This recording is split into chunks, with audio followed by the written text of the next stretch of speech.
Hello, everyone. Hello and hi, and thank you for coming in. And we see the raid from Blue Suit Fam. Great to see you, Blue Suit Fam. And another one. Oh, and another one from Johannadan. So great to see you, Hey. Johannadan and Blue Suit. Love you guys. So glad you're here. Love Fresh out it. the box. Oh, we got a first-time viewer, Jenny. Love it.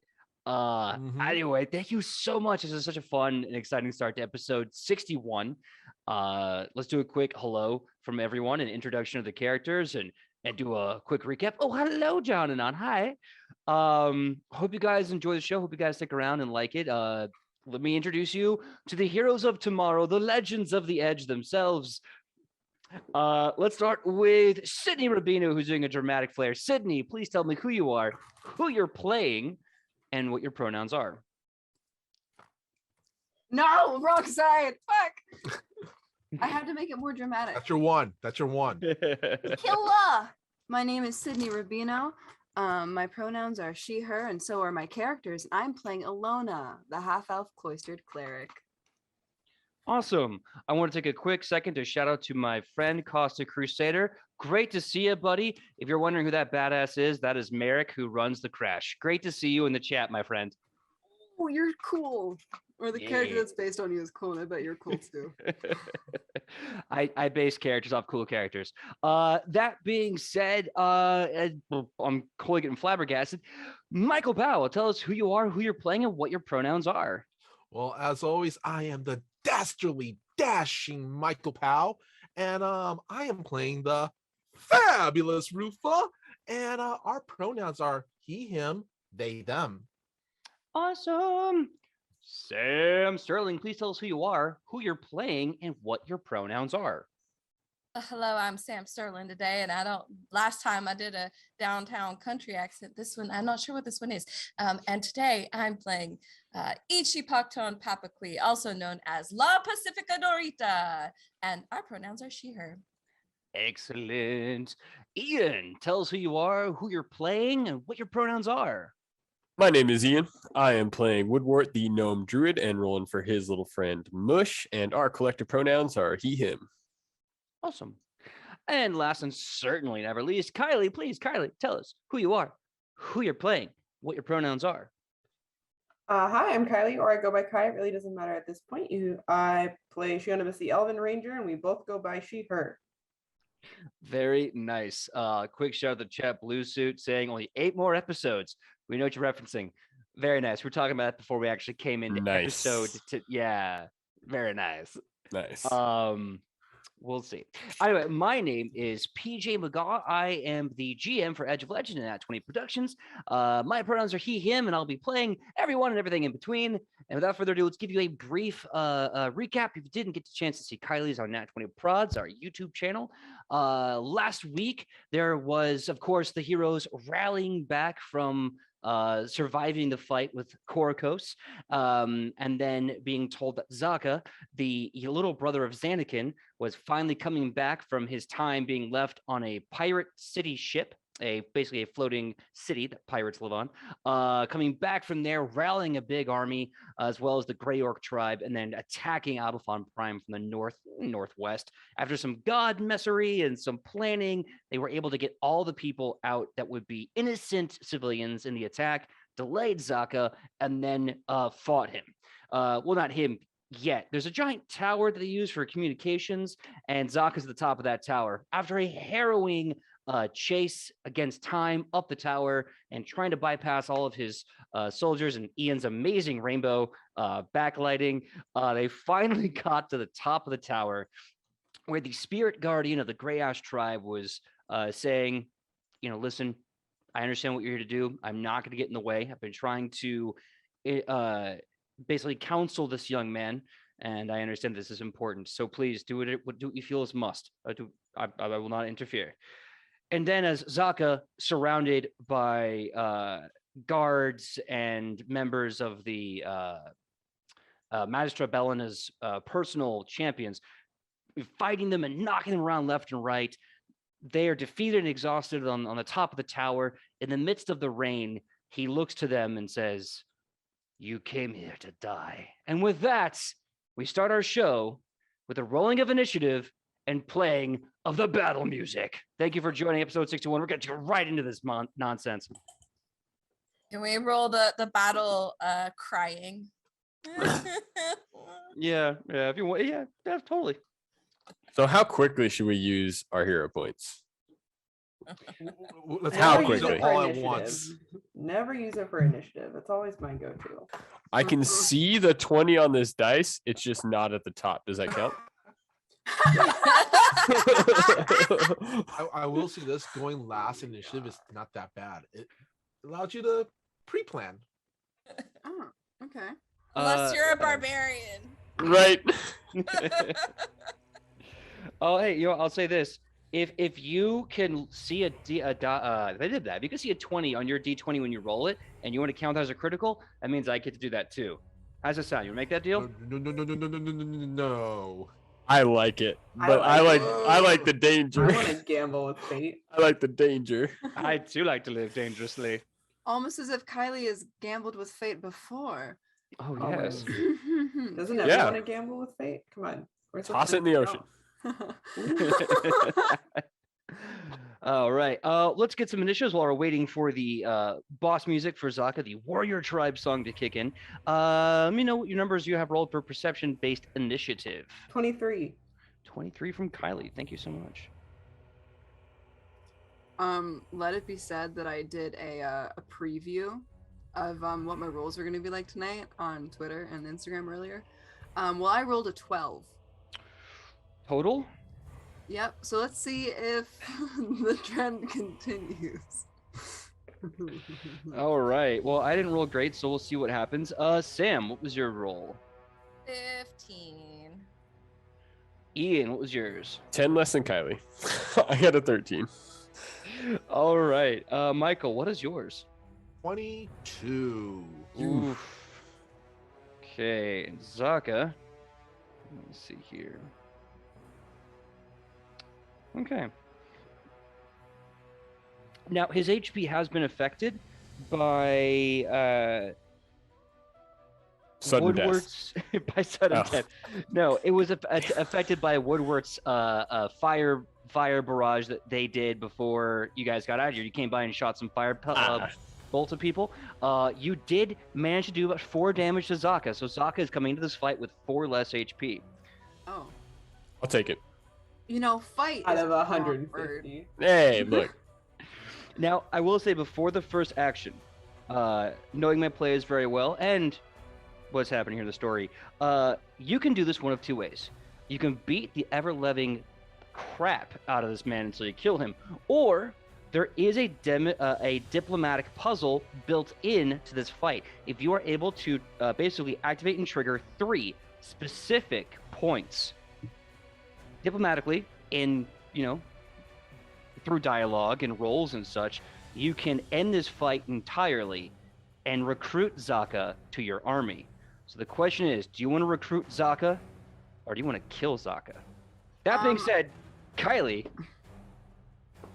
I'm so sorry, Sidney, I didn't mean to step on your toes. What were you going to say? No. I was just going to point out something that Sam mentioned in the green room before we went live, that she has a note in her notes that says, keep Zaka safe. Yeah, but It's in all caps, by the way. but we've got him on the ropes. I've already taken 4 of his hit points. So we should probably Run just for the finish this hills. now. Already 4. All right. So Kylie, how do you want to start? How do you want to open the gates of battle? With a bow and arrow or diplomacy? Your choice. First action, I want to dock an arrow. Mm-hmm.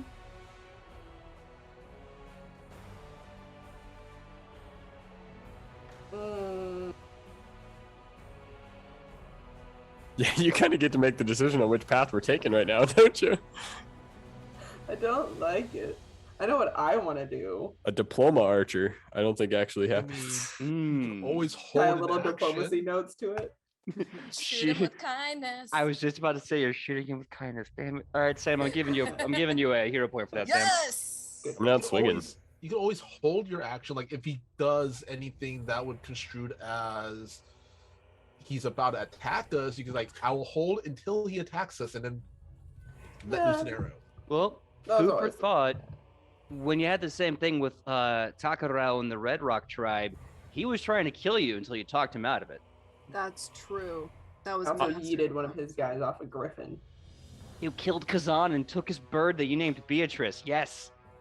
I want to put it out there that he took this tower by force already. I think if she tried to hold her action, it would immediately fire, considering he's actively starting a war. I hold my action until he does something bad. Oh, right. Uh-huh. Badder, yes. Badder. I mean, we Okay. have a new person in chat named Muffin Stan who asked us to do a Cupid, which would be hilarious. Just like, What's a hello! Love us so you don't kill us, please. It's Only only that's a how that flesh works. wound. Okay, so Doc and Arrow pointed at him. I'm gonna say I lied and hold my action. Okay. I will allow a free diplomacy check if you can elaborate to the GM what you mean by that. About his brother dying when I first met Zaka. Oh, yeah. That's right. Okay, give me a diplomacy check. Way back in episode 30. Where's my calculator? Hold on. I forgot you. 25. 25. I'm gonna check his will DC. Okay. So you mentioned that I lied in reference to Xanakin. Zaka has his hands on the two giant axes, one wreathed in fire, one spitting and crackling with electricity, with a chain wrapped around his neck. He's kind of sitting there, and it looks like almost like it's a defensive attack stance until he hears that, and he just slowly takes the chain off around his neck. With a turn of his wrist, pulls the axes up to bear, and in common, in a really stuttery comment, he says, "You keep his name out of your mouth." And he looks angry, but he looks wounded. So you're Or hit holding points. Okay, so you're withholding the other two actions in case something happens. Cool. Yeah. Michael, you're up next. All right. First, I'm gonna use I have a free action where I could, since this is part of my case, I could devise a stratagem. Mhm. So I'm just basically I could pre-roll, an attack roll, and I could use it if I so choose. So I don't have Okay. to. Cool. Don't waste a Which is crit, good Michael. because it's a crappy roll. Ah, All right. Now for my first action, I was wondering, PJ, if we could take a little bit of role play liberty with one of my feats. What do you want to do? Let me know what that is first I before we want go to off on use that. my ability to use a known weakness and do attempt a recall knowledge check as part of my devise a stratagem thing. And I want to see if he really has, he actually really what's the word I'm looking for? If he really wants to fight, if he has this, spirit into fight, or he's fighting out of obligation. Sure. So that's gonna require a perception check. Okay. And that you can make part of the. Yeah, I'll make it part of your whole Green Army case. So yeah, Green War case. So yeah, give me a perception check to figure that out. Okay. Ooh, and that is good. All right, I need to do a little math. Give me a sec. Okay. Let's see. Plus 1. I got a 26. All right. So you, after seeing him kind of bring his axes to bear and looking at Shionibus and saying like you keep his name out of your mouth, you start to see the pink, that kind of corona in his eyes of a man who's been crying. You see the teeth that are worn down from gritting. You see the neck muscles that are strained from screaming and pain. And you can also kind of see the gray ash orc spirit guardian looking on with kind of a somber, mournful interest in what's about to happen. Zaka is an emotional and wounded beast, and he is trying to. You're getting the feeling that this is either violence, catharsis, or war, and they may all be mushed together in one complicated onion. Okay, but does he have this? But I can't tell if his heart is actually in this particular fight. I've given you everything. You know he's Okay. an emotional wreck. All right. Rufa's going to. He does uncoil his whip, but he looks over at Chonibus and Alona. Mm-hmm. My friends, I am not sure if his heart is actually in this fight. And I'm actually going to hold my action, and my hold action will be cooperative nature to Sidney. If she does a diplomacy check or something like that, I want to be able to use my cooperative nature to aid her. Okay.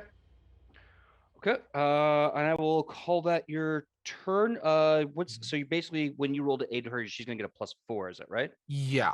Cool. Yeah. So yeah. All right.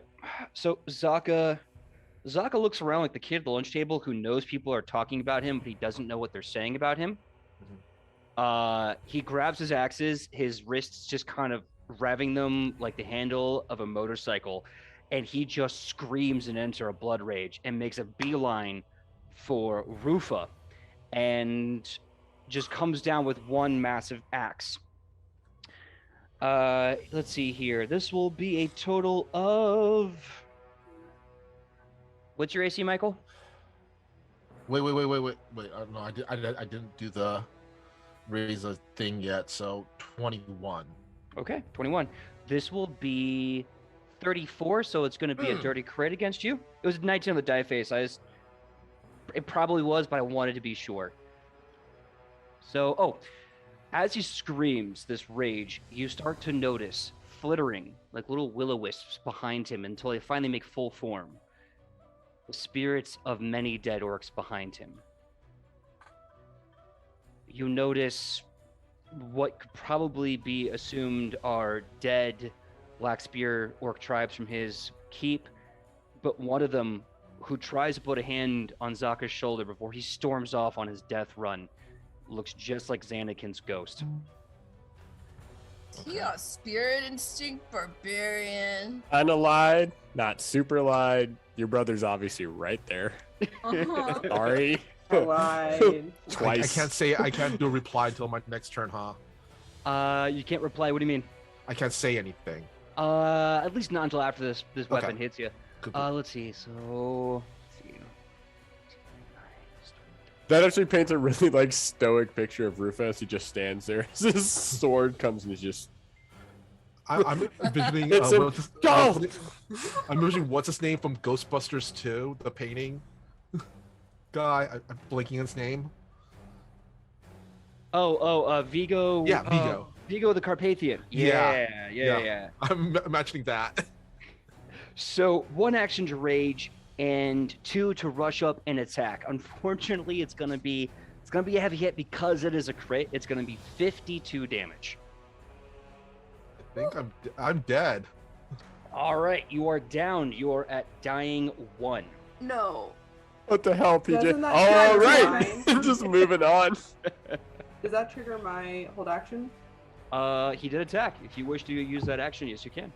Cool. 2 arrows. Let's go. Ugh. What am I even looking at right now? That's a 6, 8, 19 for one, and a 16 for the other to hit. Okay. They will kind of glance off of the bones that cover his body as kind of makeshift armor, like a skull on one shoulder and like a rib cage going around the side of his. And as he puts the axe into Rufa and brings him down to the ground, you see him just emotionally screaming. The kind of scream where there's tears coming as he's just screaming in Orcish. Who here speaks Orcish? Right. He just keeps yelling at him. Give him back to me.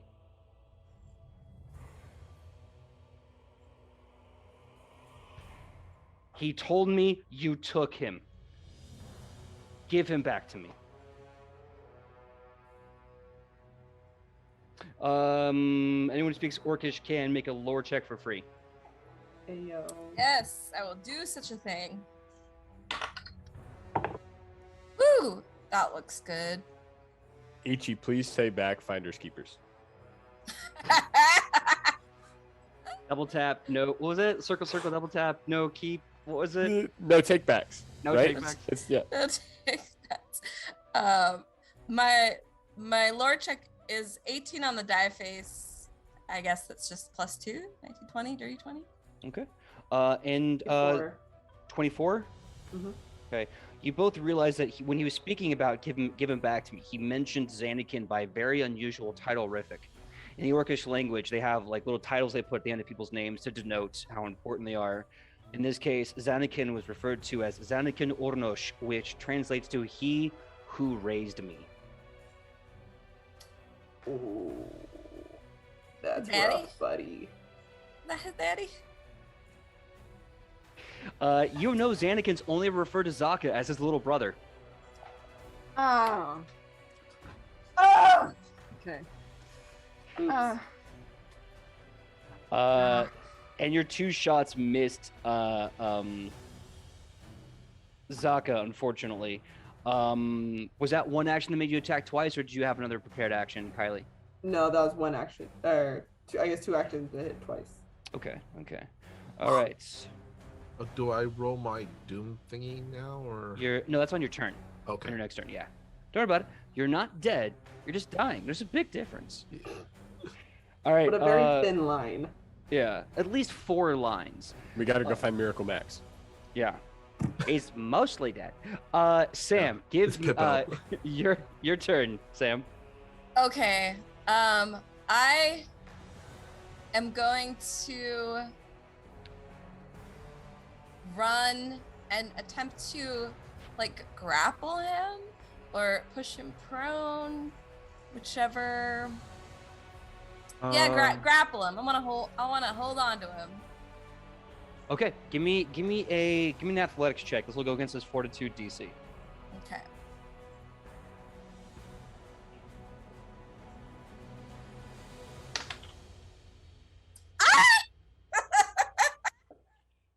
Oh yeah, that was a natural 20. You see that Oh, yeah. octopus? That Nice. squid. Hell yeah. So All that's with athletics, that is a 32. Absolutely, kick the pants off this check.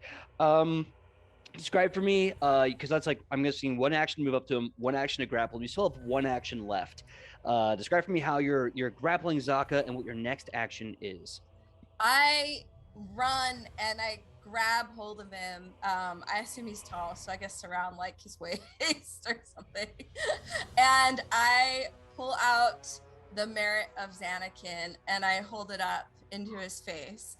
And I say, in Orcish, if you had any respect for your brother, recognize what this is and why I have it.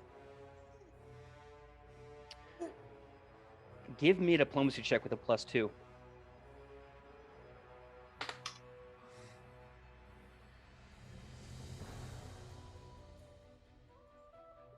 Trying to think if I should use a hero point. It's not the Do it. worst, but Do it's not the best. Do it. 'Cause it could be worse though. Why not? Okay, I'll do it. I have Also- 2 hero points, so if it's really bad, I can Right, just right, do it right. again. Mm-hmm. Okay, that is better. Okay. That is going to be calculator. That's a 27. 27. Yes, absolutely. He just starts screaming louder. How dare you use his name? How dare you put him in front of me? You can kind of see the spirit of Xanakin behind him looking at the merit, and he's smiling. He's almost doing like the thumbs up, like, yeah, buddy. Yeah.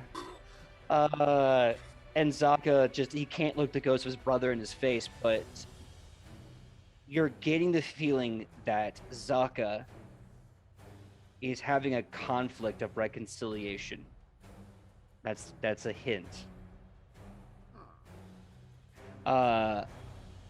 So movement, grapple, this. He's definitely trying to communicate with you guys, though he's extremely upset and it's hard for him to focus. I'm still hanging on, just so you know. I'm Cool, not cool. letting go of that, bro. Cool. Next up is Ian. Ian, what are you gonna do, man?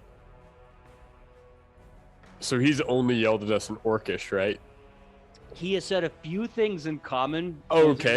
Everything else is in Orcish. Right, and then he downed Rufa. In one hit. Yeah. I'm sorry again, Michael. That was Right. rough.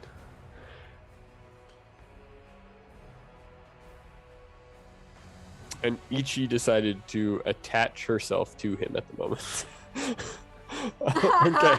Plans Great. foiled. I'm looking at like every spell and going, ooh,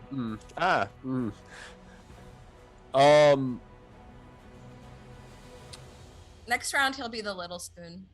right. That's adorable. I am going to use. Yeah, I'm going to use 3 actions to actually cast 2 spells. Okay. So my first one is I'm going to give guidance to Ichi. So that is a +1 to an attack, perception, a skill check, or a saving throw. In case you need it. Thank you. And then on my second one, I'm actually going to cast on Mush, and I'm going to cast Magic Fang, which gives Mush a +1 to attack and 2 more damage dice. Yeah. Damn. Right. Yeah. Mush at this point, his claws do 4d6. So, yeah, it's bad. So I'm preparing for what I think is the inevitable fight, but I'm kind of want to do this cast as like a Ichi, hey Mush, like not like make a big show of it, but just kind of cast these things, and then I will wait to see what happens. All right. End of the round, Sidney. Yeah, Sidney, what do you do? Question for Michael. Also, me, dying is very new to us. This is like these last 2 episodes are the first episodes where we've ever died. Hey Michael, how cool are you with being dead for like 1 more round? I have an idea of what would happen on my turn, that I could probably come back from this.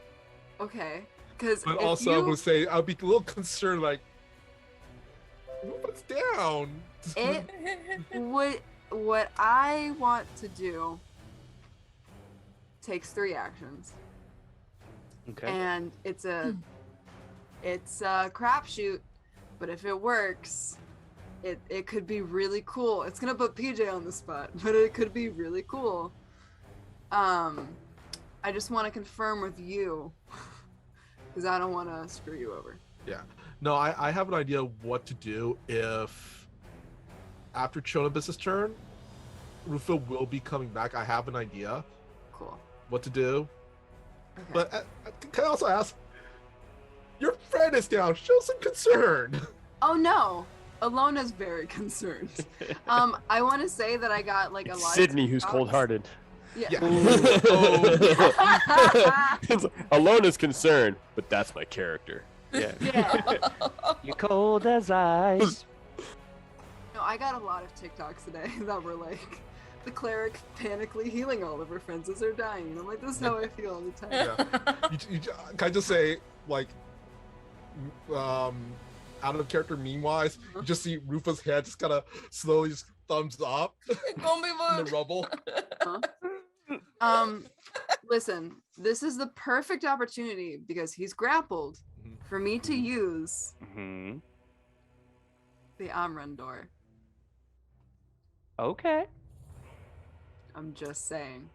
All right. If you want to do that, I'm super down. The question is, do you want to use it for the flat buff for a single check, or do you want to enter Zaka's psyche fully? I want to get in his brain. All right. Now the question for all those here, I don't think Ian was there for the Amren He door. was I not. am very confused that you were entering another person's brain. So in episode, I don't remember, they fought Legion Legion and they met Amren, who was one of the characters from the Nightmare of Daltonshire, who handed the team a magical door that when put on someone allows you to enter their psyche. This was the one episode both you and I missed, Ian. Right. Mm-hmm. It was just Ichi and Rufa. In Man, I'm so happy you got that because I'm the troll and I would have been like, yo, let's see what's in there, Jeremy. Just like, click. Just see what's going on. I just say this. Long story short, we're going to be being John Malkoviching him. Well, I Right, hope yeah, not. yeah. We'll see how this goes. Okay, Ooh, cool. Now, before we do this, I want to check with everyone else. Do you all want to enter Zaka's psyche? No, Drag No. Rufus' dead body. No. God, no, are you insane? that's Drag ridiculous. Rufus' body. No. No, I'm being serious. Drag Rufus' body there. We're just gonna pull Rufa. What Okay. if we take Rufa's psyche in and then kick Zaka out, and then we have Orc Rufa? Oh, All right, Rufa, roll up a barbarian. Okay, no, Rufka. Rufka. Okay, so you want to do the door of Ren? You want to go into Zaka's psyche? If you all don't mind, we're going to take a quick pause of combat to do some roleplay. We'll come back when this roleplay is over. And if combat is still a thing, then combat will still be a thing. So Sidney, your 3 actions. Describe for me how you activate the door of Amren with Zaka. All right, so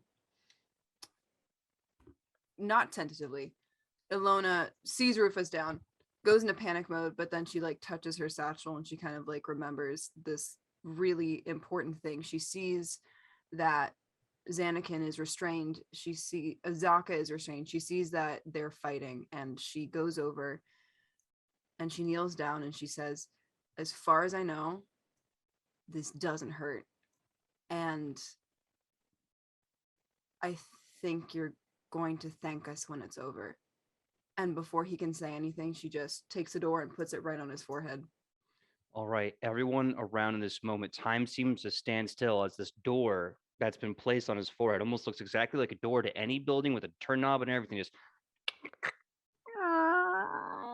opens on his forehead. You see this white light shooting out of his forehead, and you see Ilona turn into light herself and vanish. And as she vanishes, the door slowly starts to close. What happens next happens over the time span of 6 seconds.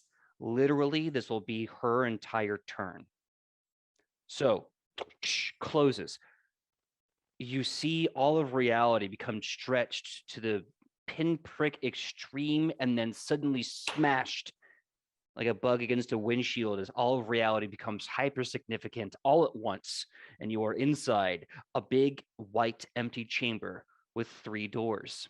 And you remember Amren's saying, always ask yourself, what is the color of the sky in your world? Kind of as an anchor statement. And you see 3 doors in front of you.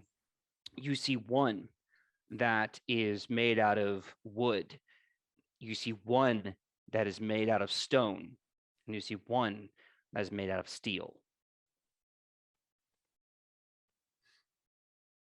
I go to the door made out of wood. The door opens up. You are now in a beautiful campsite. You see amazing camping structures, easily 3 stories tall. You see a bunch of pits dug in the ground with beautiful smoked and cooked meats and foods and fruits, all being kind of shish kebabbed and cooked together as one. All their juices and spices intermingling for you can't even fathom the flavors. Suddenly, this orc walks up to you, kind of pushes you on the shoulder, and moving back, you look to your side and you see Zaka, 8 years old. And this impressive orc stands over him and scowls and then bends down and he says, "My son, as leader, it has fallen to me to do things for everyone. Your older brother will watch over you. I trust that you feel for me as I feel for you. And you see Zaka as a child going, yes, yes, Dad. I feel for you as you feel for me. I trust that. And I trust you. Are you coming home? I can't make that promise. And you see Xanakin, who looks like an awkward teenager in orc form, come running up. Dad, I'm ready. I've been working on throwing and fighting and making traps. I know. That's why you're going to take over for me. Dad, where are you going? I got to go out. So I need you to be the orc that I raised you to be. I trust you in this. I trust you, Dad. And the orc gets Xanakin by the back of the head, puts a hand on his chest, and then puts a hand on Xanakin's and says, no hard feelings. Xanakin goes, no hard feelings. Good. Zaka, your father is going to go. Anything before I leave? Tell me one more thing before I go. And Zaka, this young child, just seems overwhelmed. And you almost see him as a child looking at you, and he goes, I don't know how to say goodbye.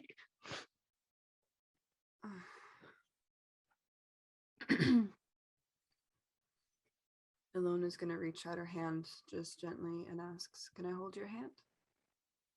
And like a lost kid, he kind of nods and gives you his hand. Ilona takes his hand and she holds it and she says, "Goodbyes are not the easiest thing that you can say. Goodbyes don't necessarily have to mean forever. But when you do say goodbye, you should say everything that's on your mind, because you don't know the next time you're going to see that person again." You see this sort of cognitive dissonance of reality as Zaka's father walks away coldly and quietly in a beautiful forest, with the rain being catched or caught by the heavy green leaves of these verdant trees, like an awning, like a net. The water is kept and held, and so this heavy smoke, this fog of oxygen, just overtakes him like a shroud. And you can hear both the dead silence of what Zaka never said and every word he ever wanted to say as a child.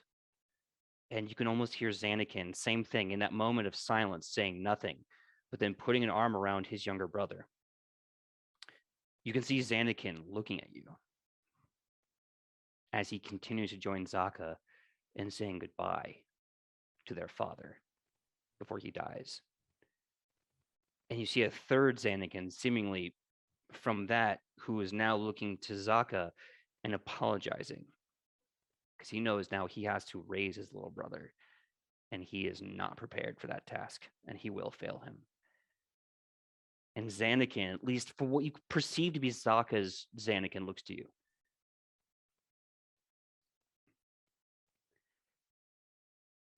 I don't know what I'm about to do. I'm going to not have to raise one orc. I'm going to have to raise all of them. And I'm scared. I know I'm going to fail one of them, and I'm scared. You're not perfect. No human being, no orc, no fae, no elf, no gnome is perfect. And holding yourself to that high of a standard is setting yourself up for failure. You are going to do the best that you can, and that is good enough. There are circumstances that you can't control, but I know that you care, and you are going to do everything that you can to the best of your ability to be there.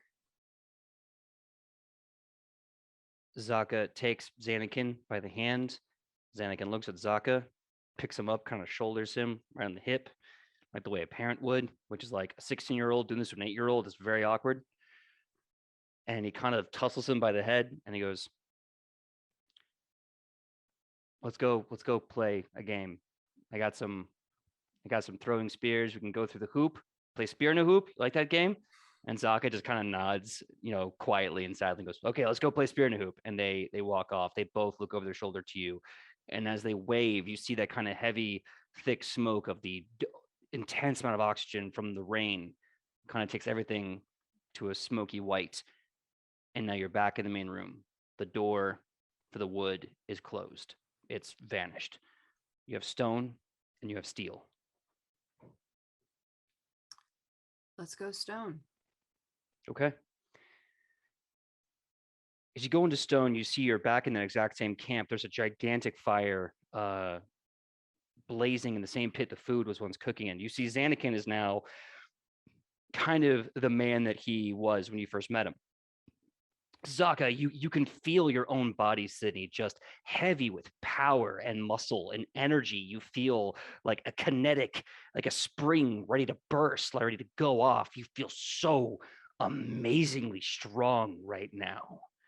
And you see a tent, a massive tent that was never there before. And you see Xanakin looking stressed, worried, the same level of pressure you've known him with almost all your life. And you see another orc wearing the armor of people, with wild black hair, long black beard, and this cold, harsh glare about him. And Xanakin just looks to you and screams at you, "Get out! You'll thank me one day. Get the hell out of my tent right now." You've never been yelled at like this before, not by him, not in this place that you felt was a home, and he screams at you to get out. And as you turn and leave, you start feeling you're two people once. Now you're both Zaka, who is insulted, and you are Ilona watching Zaka leave the tent, wondering what's going on. I'm immediately going to follow Zaka out of the tent. Okay. As you see him, you start to see this kind of blue wisp, and forming is that same spirit guardian. And they just look at you and they say, "It's okay. We are just watching him." And Zaka looks off in the distance like he thought he heard something. Like, when you're alone and you think you hear someone talking and you look and no one's there? This is Zaka's reality now, as this just jacked, roided, super powerful young 20-something orc who's just like, you just see him kind of kicking dirt, and this other orc walks up to him and goes, "You okay?" And he shoves him and goes, "I'm fine. Trust that I am okay. I am not needed right now." And Zaka just keeps storming off into the forest. I'm going to follow him. He's the whole reason that I'm here. He walks off to the forest and sits down. The blue spirit guardian follows you and just looks to you and he goes, "We never could figure this part out." What part? What is there to figure out? The reconciliation.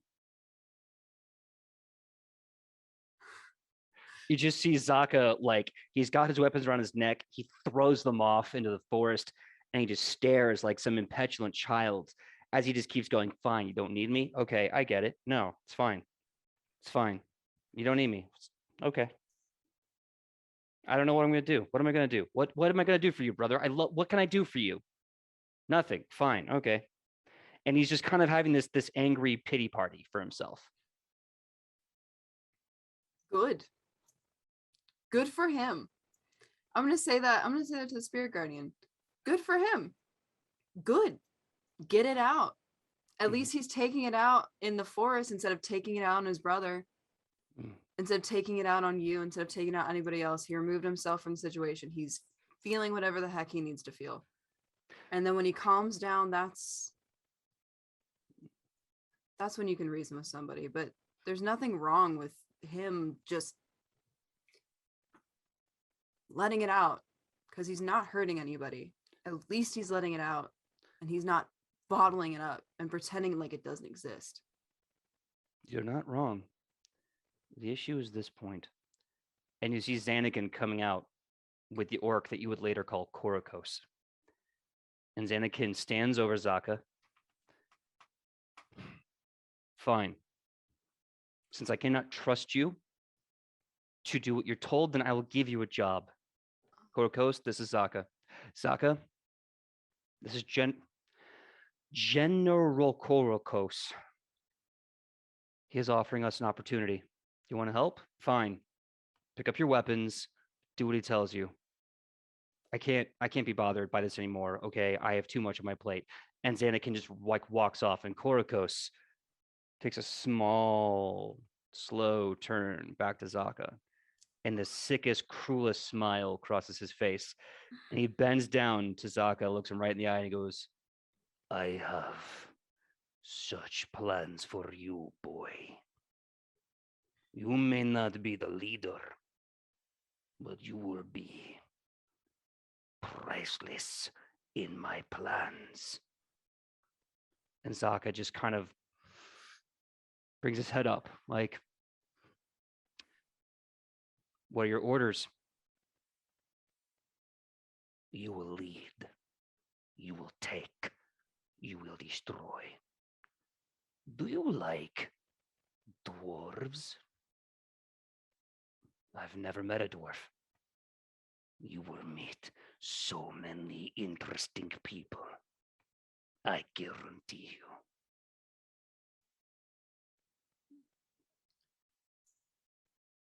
Okay. And I can't interact with this. This is just a memory that repeats. I can't do anything here. You can feel massive unsureness from Zaka. He feels like this is everything he wanted, but he doesn't want it at the same time. You can see him looking to you. Even though you can also see him looking at Korokos dead in the eye, you can see him looking at you, and he looks up and he says, Why has it come to this? Why can't I be with my brother? Why do I want this?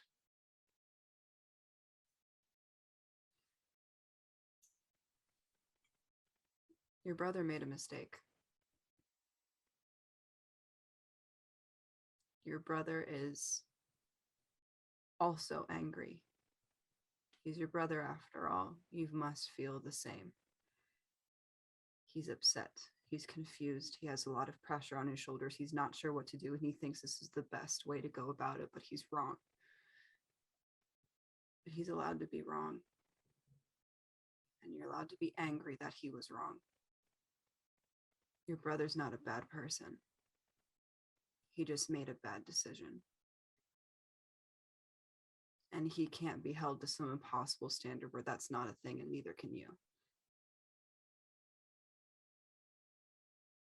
Zaka just kind of nods. You see him now, the two heads, one looking at you and one looking at Korokos, kind of merge back together as Korokos stands up and he says, On your feet, my ace in the hole. Zaka gives him a strong handhold. And as Korokos literally lifts Zaka to his feet, you leave the forest at night. The door is gone. All that's left now is the door made of steel.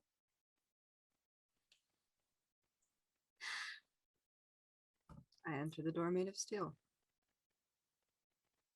It's pitch black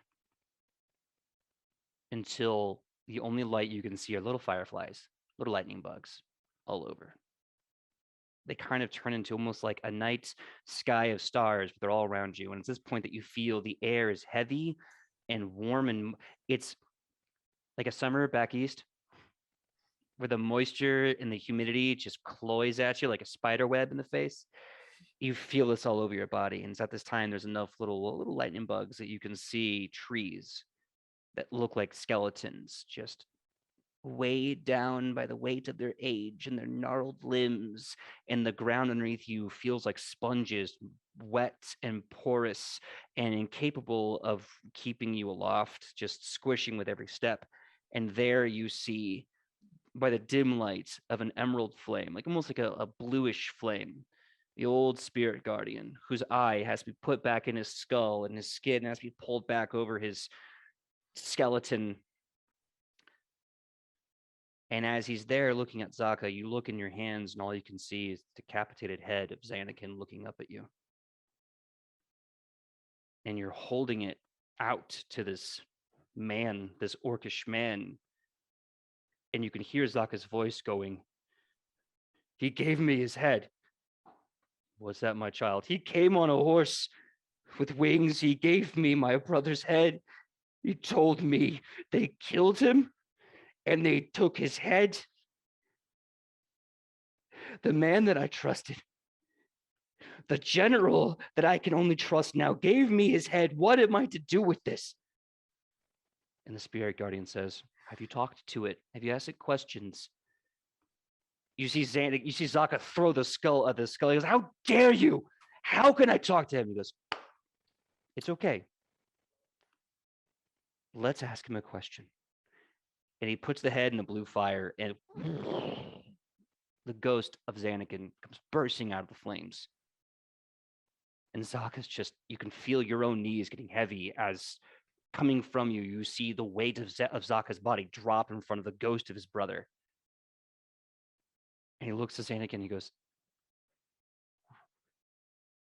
"What's left for me? You are the only one I know that I trust. Without you, the only person I can trust is Korokos. And with that, the only thing I can trust is this war. I only have violence. Thanks to you and Father and him, what do I do? What have I become? What can I be?" And the ghost of Xanakin looks to his brother and just goes, "No hard feelings, brother." And he goes, "What does that mean?" "Leadership is the best and worst thing anyone can be given. It's a lot.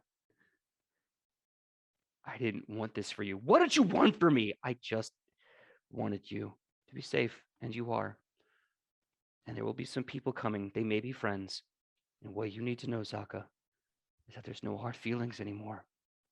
That's gone. So what does that leave for me?" And you can see Zaka's just defeated. And in that defeat, rage is taking over. And you can see baby Zaka, the 8-year-old Zaka you met at the wooden door, just walking up to him and looking at you, his wounded child. "I'm angry. I'm scared. I feel alone. I don't know what I want anymore. Skeleton Man is nice, but Skeleton Man is weird. And the only person I've ever known and loved is gone. And I don't know what I'm gonna grow up and become."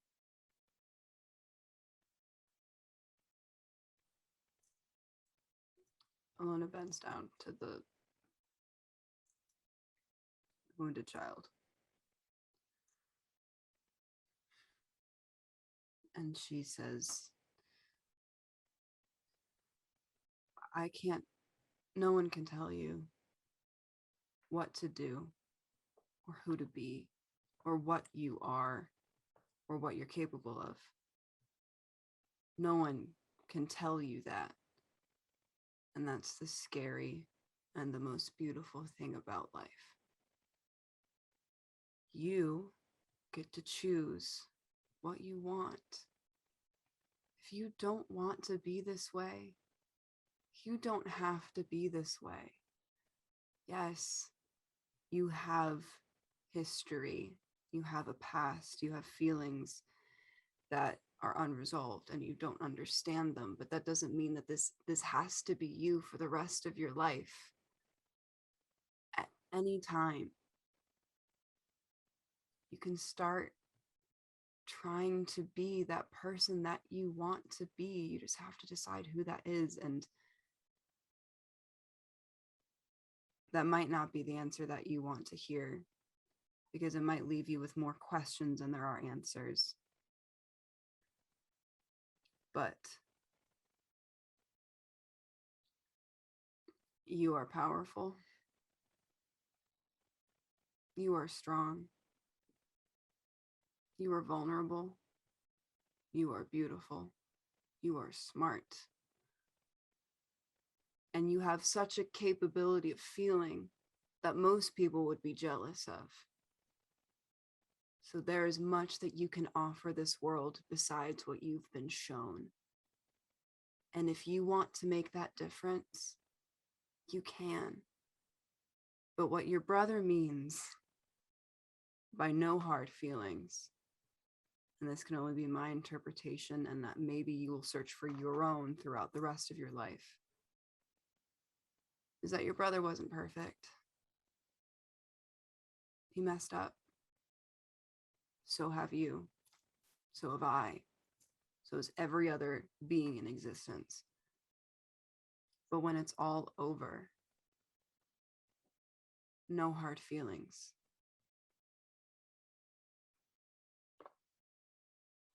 You see, as you're talking to the spirit of Zaka's childhood, you could see him slowly start to grow up in front of you, while the Zaka that was and may still physically be is the real one, while they're hunched over with the skull of their brother, now completely flensed and cleansed of meat and everything, just bones, the skull, in the heat of the blue flame.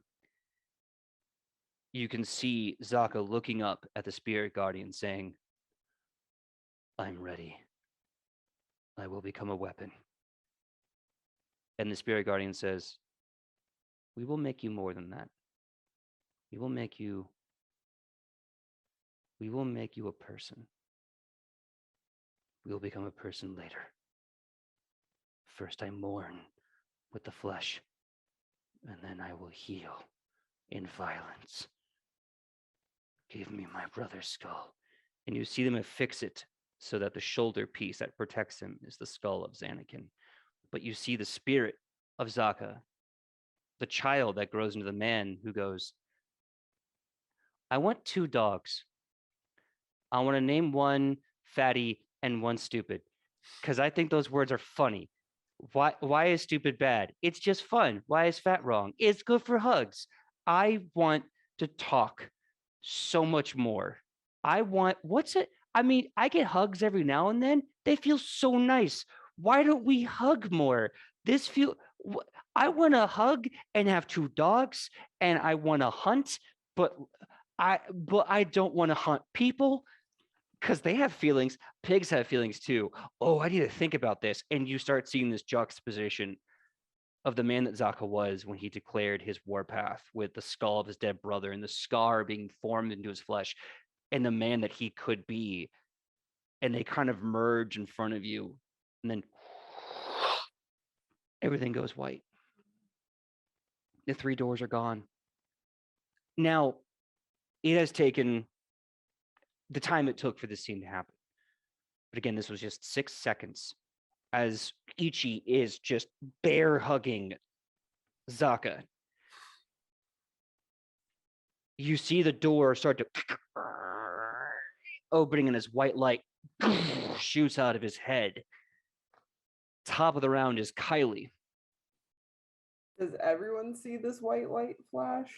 Everyone has seen the white light kind of fire out of Zaka's skull, as you just see tears running down his face, and you almost see his hands slowly, like, half hold his axes. The death grip has lessened tremendously as he's just crying in Ichi's arms, and this light comes firing out of his head.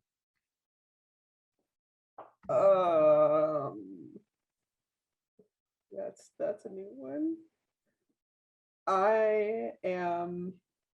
This is gonna be dumb. I'm going to approach cautiously and disarm him. All right, give me an athletics check to disarm. Cool.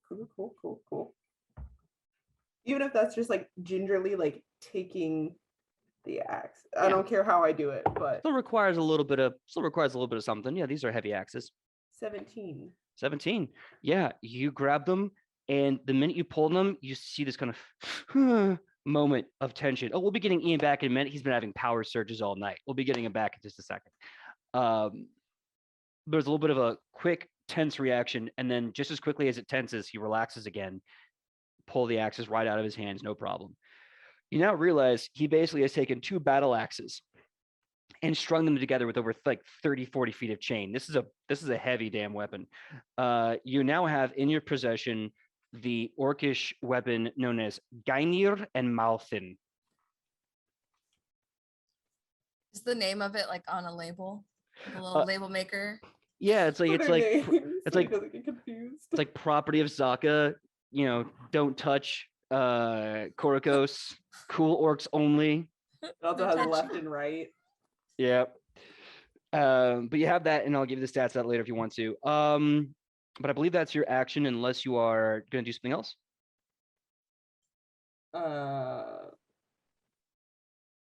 I'm gonna look to Alona and be like, Alona? She's not out yet. Oh. Are you like literally like not even there? Or She's is it just gone. like her psyche? Oh. No, you saw her entirely go into Zaka's head. Oh. That's different. Please don't kill him while I'm in here. Please. I'm gonna fire 2 arrows. I'm totally kidding. You know, if you die in his head, you die for real. Can I also say this? At this point, why be adventurous? Let's start a therapy practice. Right. Hey, look, if you had therapists for dragons, vampires, especially certain, shall we say, salty e-boy vampires, there wouldn't be a need for adventure. It's like, okay, so why do you need this much wealth? It makes me feel secure. And why is that, Smog? What do you know when I was a baby dragon? I just Honestly, say TTRPG version of Frasier. Just saying. I would watch a show where it was like Dr. Phil, but like better. Fantasy but with- Frasier. Yeah, we'll go with that. But Yeah. everyone needs therapy. D and Dr. Phil. So next up, this feels so weird to say after that happened. Michael, give me a recovery save not to die. Actually, DC... I don't have to. Oh, and why is that? Because I get to spend my hero point. You're gonna burn them all to come back from the dead? I mean, I only have one. That's a good point. I don't know if that means you can keep getting them for the rest of the episode, but whatever. We'll just make it a thing, so it's fine. So yeah, burning it. And can I also say, since you said only 6 seconds has passed, right? Yes. With Sidney, okay. When Sidney said this is not gonna hurt, and when Rufo comes back, he just goes, honestly, I hope it does. That's funny. I love it. Just sitting there dying, going, I hope you choke. The spite is strong at this point. Yep. Is that one action? I'm gonna say if you're burning your hero points, that's the whole turn, kind of like Okay. a recovery check would be. Gotcha. So either way, your Mhm. turn is done as you don't die. Actually, I was gonna say, could that be the bon mot? I hope it hurts. You can just say you said it. All right. So next up is Zaka.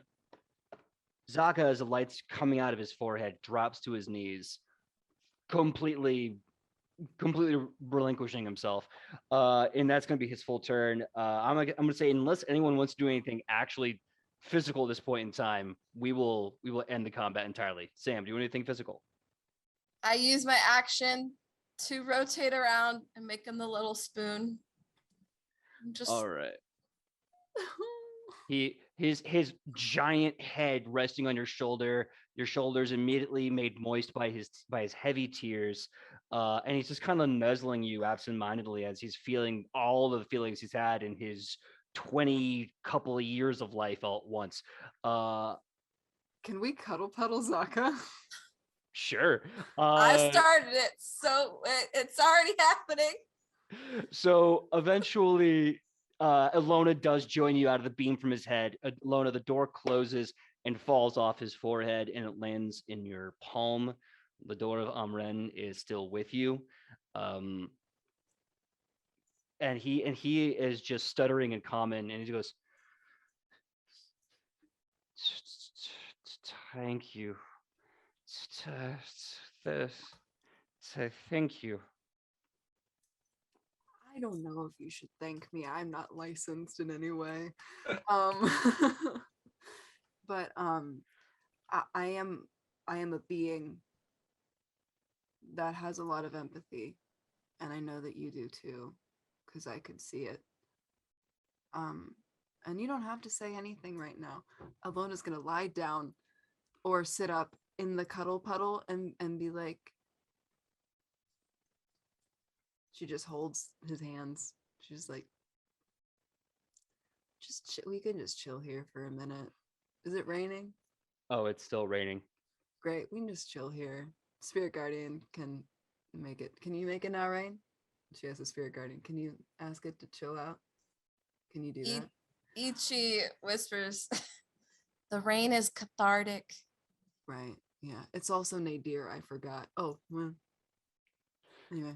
It's okay. The spirit guardian just kind of chuckles as he walks over and he goes, "I would never dare tell the gods or any spirit of nature what to do, but I can do this." And he just kind of puts his hand up, and you see this kind of beautiful kind of awning. You're suddenly even on this tower. You're in this really cool kind of awning cabana kind of thing. So there's like beautiful awning and wood and comfortable seats and pillows everywhere, and like a little fire pit in the center. It's just kind of like a really nice vibe place. And he kind of sits there and he looks at you and he just says, "Thank you. We've been having a hard time, and I thank you for reaching out to Zaka when I couldn't." Out of character, was he a really bad therapist? Is that his job? He failed. We have Ian back now. Yeah, out of character. So you know what? I'll save that for the Q&A when season 1 is over. But Write it down. Write the question down, someone. I'll write it down. Out of character, I don't think you want Rufa in the cuddle puddle unless you want him to General Zod him. Salty old man. Hey Ian, I'm Yeah. sorry to disappoint you. We just cuddle puddled Sokka. They did. Yeah. Into non-combat. You just gave him a hug. Yeah. I did That make him. fix I it? made him the little spoon. Yeah. Okay. So what plus do you get for making somebody else the little spoon to your diplomacy checks? Oh, This has plus got to be 4. pretty massive. +4. It's a maximum you can look. I'm just saying, if someone's a little spoon me and be like, "Do you want ice cream?" I could be like in the middle of like a bulk and cut week, and I'd be like, "I want ice cream." So was that the cooperative nature held action? No, the held action was not dying. Actually, no. I In felt all the spirit of cooperation. Yeah. I felt the +4 in my soul. So here's the weird thing. A little look behind the curtain, because like I was like, they're either gonna fight or they're gonna talk their way through it. I want to give an answer for both. There was 3 things you had to basically talk about and achieve. One was helping Zaka reconcile. His brother was dead, and he can't have revenge, and he can't have his brother back. 2 was how, since trust is a major thing in kind of like their culture, in orc culture specifically, like he couldn't trust Korokos, and he needed to learn how to trust himself moving forward. And the third thing is, what is there for him beyond war? And what's funny is that, these were all supposed to be things that you're supposed to say to him while punching him in the face and hopefully talk him down before he murders all of you. And then Sidney just threw the door on this boy, and it's like, all right, that's it. Get the chamomile tea and get the hug bear. I'm going in. We're going to have a therapy session about this. Didn't That's what prep Lana for the does door. best. That's the difference Well- between our 2 elves. Shionibus would have just been like, go to sleep, go to sleep, go to sleep, go to sleep. I was like, hey, if that door doesn't shut, Shionibus, just send an arrow through it. Just right into the psyche. Just put him down. Put him out of misery. So if Zaka died while Alona was still in there, there'd be no more Alona. You'd be Yeah, but the dead. door opened for you to get out. You could have seen all of that, and then we still could have had a fight. So like There's no point, guys. I We all said make General Zod sacrifices. him. Okay, so now what? Zaka looks to everyone and kind of again, stuttering through words, he goes, sorry.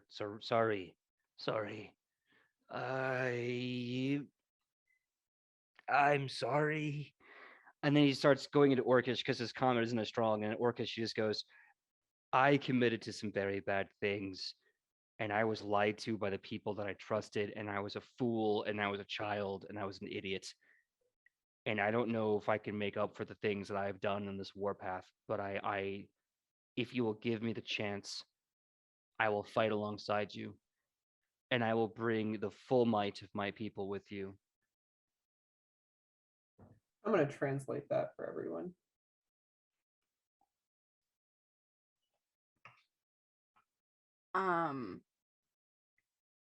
Elona's going to, I don't know, can he understand? Elona's going to say something in common. We would be honored to have you by our side, but also you don't have to. The whole point is that you don't have to do anything if you don't want to. And if you decide that war is not for you, then even if it's the only thing you've ever known, you can start over literally right now and never touch an axe again.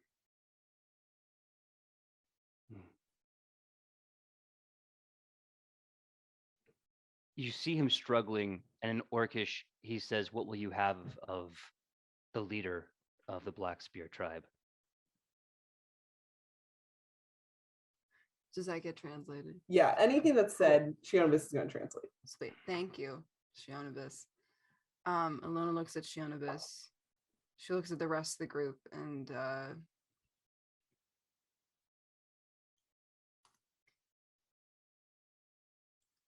we want you to,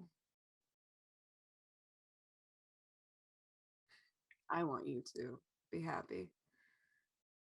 We need your help.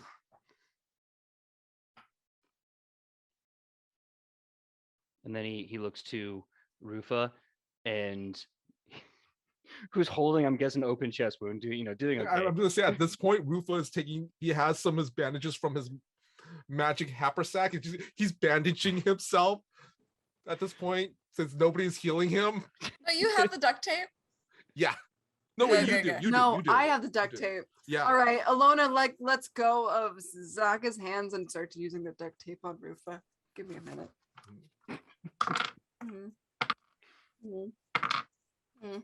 All right,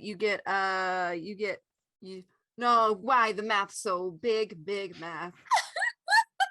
To quote Sidney, why the math so big? I want that on a t-shirt with like a perplexed face. Wh- Why the math so big? We need the meme where she's like, Quick question. Yeah, with all the fucking when I- numbers. Yes. Quick question. When I burn that hero point, do I just go up to 1, right? It burns all your hero Hit points. It burns all your hero points. Yeah, no, but I go back to 1 hit point though, right? Oh, hit point. I'm so sorry. Yes, I believe you go back to 1. Okay. Well, now you have 26. Yay! I'm 27 now. That was a good year. Wow. Zaka apologizes with all of his power to Rufa, and he bends down to Woodward and apologizes to Woodward, and he says in Orcish, I will fight with you. All of my people will fight with me for you against Korokos.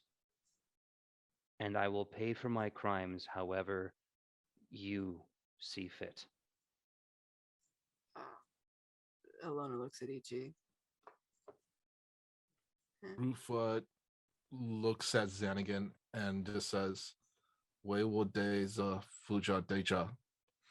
As he's being bandaged up.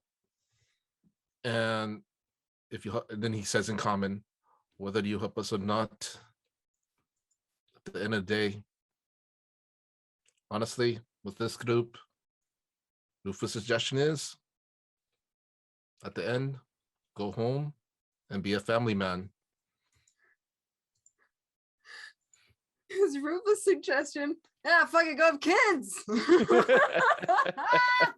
Yeah, I think PJ understands knows where that's from. Yep, Oh. I do Lieutenant Colonel Guile of the U.S. Air Force for Street Fighter 2. Mhm.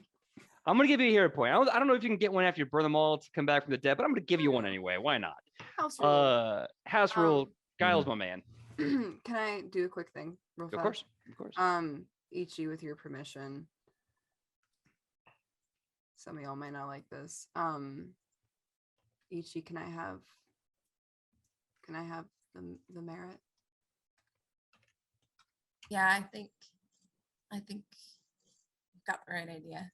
She gives it to Alona. Ilona takes Zaka's hands and she looks at him and she says, with whatever you decide to do, whatever person you decide to become, no hard feelings. And she puts the merit in his hands. He looks around at you all, and he looks at the spirit guardian, and he seems to look over his shoulder at something you can't quite see. And as he smiles to you, face full of joy, I think the first time you've seen, aside from like a bittersweet or sorrowful joy, this is a full-on elated, almost childlike joy as Zaka just takes it in his hands and with his full strength just cracks it to dust.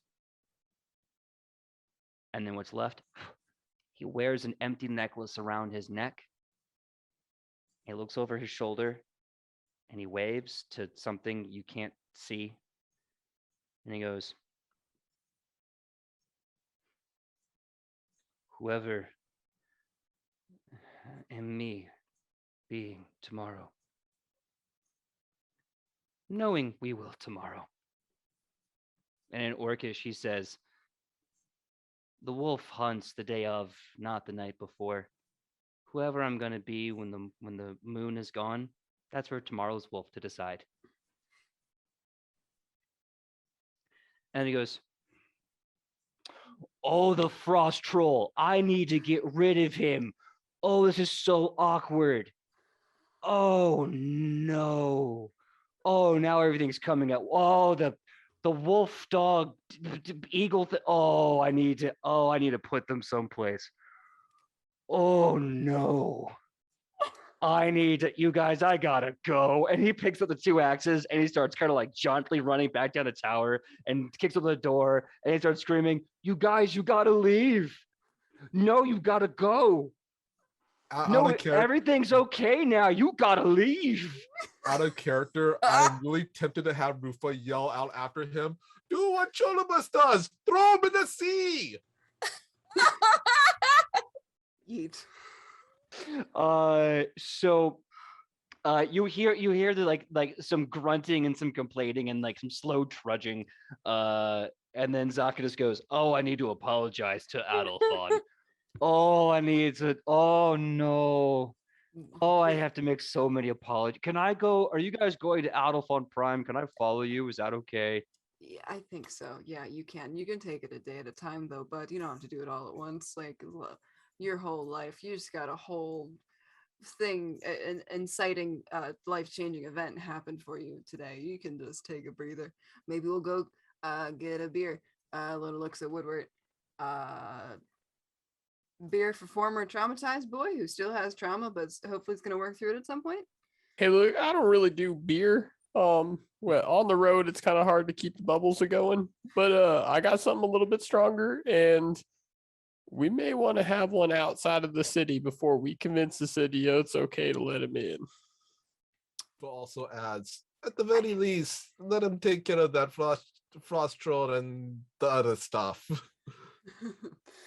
Yeah.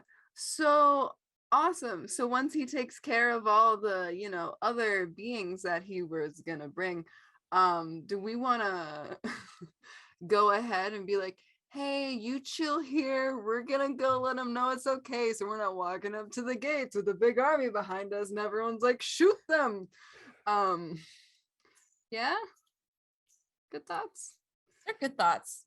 Yeah, Cool. we definitely can't just roll up with him and his entire orcish army behind us because we'll immediately be labeled as traitors. Yeah. Yep. It's like, well, that looks real convenient. Uh-huh. Cool. Great. Same page. Love it. Good. So we gonna go. Okay. I'm going to make this whole thing disperse.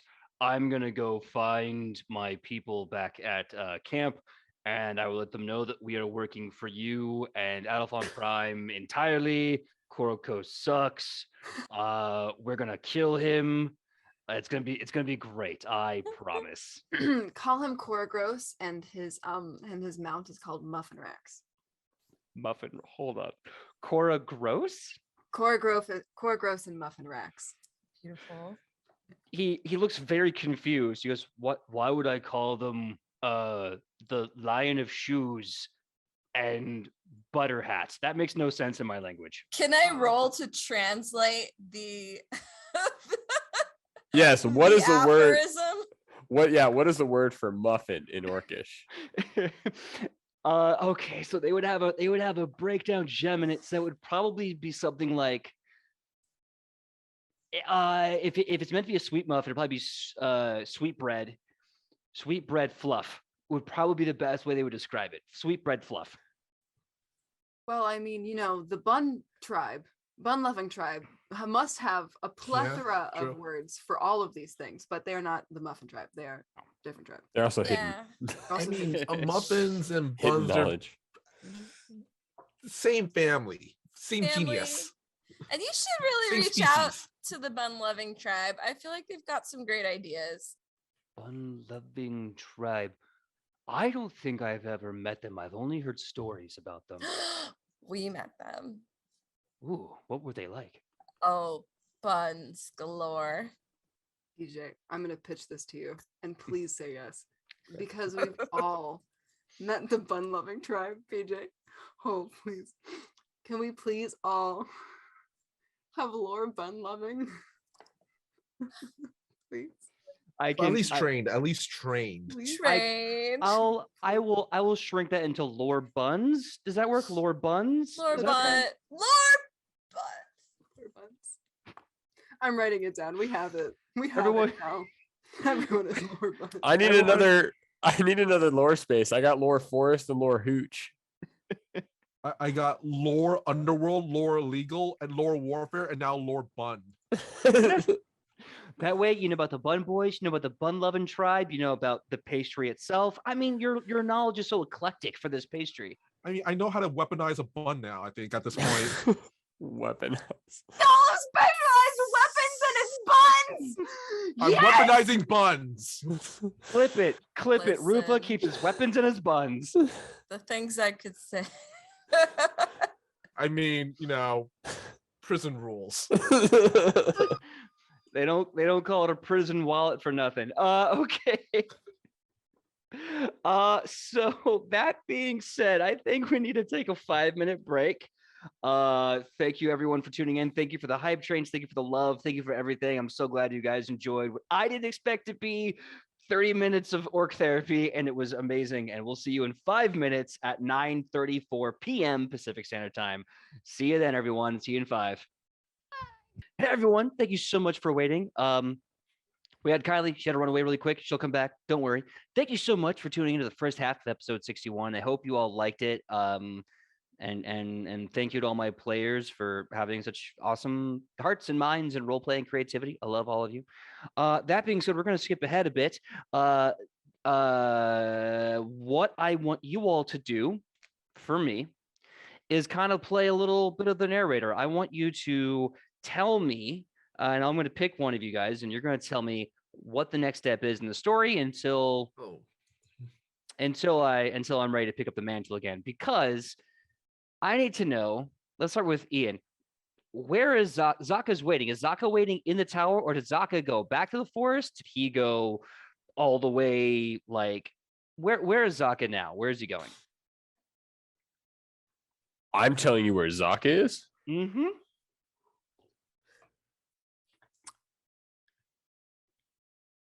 I don't think that he would give up. So his army was coming after these towers. He Mhm. took one of these towers, and then we Jean Grey cerebroed him, and then now he's our friend. But before all of that, he was still a general looking for a war. So I don't think his entire army would be just like marching just directly on the capital. I have a feeling they would be using the same tactics we've seen them use before, which is guerrilla tactics.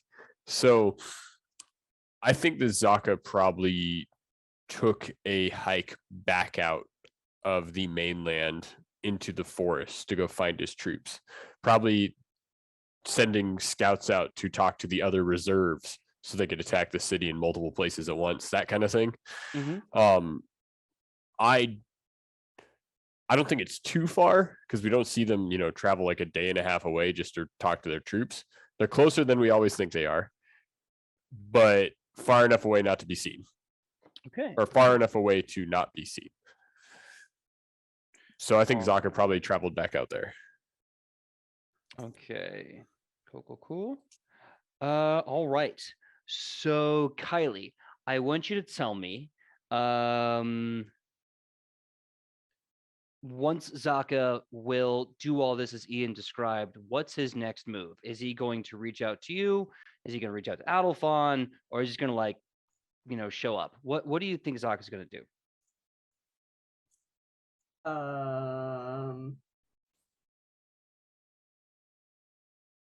I don't know. I kind of want to phone a friend. I feel like you would reach out to Adolphon Prime, given that he seemed so apologetic. But at the same time, I don't like Zaka, so I don't know. That's fair. You do not have to like him or anyone. That's totally fine. I mean, he did have the ear of one of my best friends, so That's true. He did. You didn't see it around his neck in this fight, but he did when you guys first met him. That is absolutely true. yeah. Okay. Awesome. Okay. So now, with it still being heavy of night and rain, Michael, I want you to tell me what, assuming you're all going back to Alphon Prime, correct? Yeah, you're muted. I just want to confirm with everyone, you're all going back to Alphon Prime as a group, right? Cool. Yeah. Okay. So Michael, I want you to tell me what Alphon Prime is kind of doing now that the battle has been staved off. I would say like the orders we gave when we left was basically reinforce and situate everything just in case. So I would honestly guess that's what they've been doing. They've been reinforcing the walls. They've been preparing, commando troops for scrimmage, like quick scrimmages, and just honestly getting ready for war. Okay, very nice. Excellent. Perfect. Now you all go back to Alphon Prime somewhere in that dusk. Dusk till dawn, vampires in a cantina. What is that time period where it's not quite morning but the sun is rising? I always get those two confused. Dawn? Dawn. Okay. Yeah. If you couldn't tell Yeah. from my wonderful movie reference, they're always co-joined in my brain. I don't know which one's which.